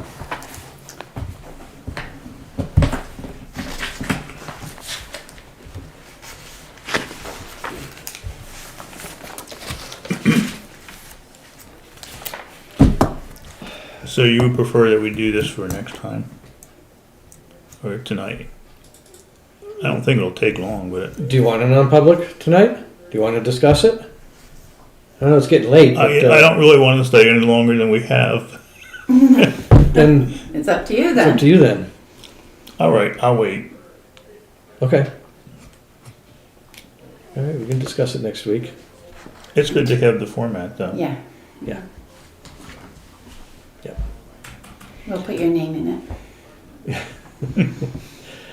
Are you all set? I'm all set, yeah. Do you have any questions for Audrey? No? Do we have any other business that we need to take care of tonight? No?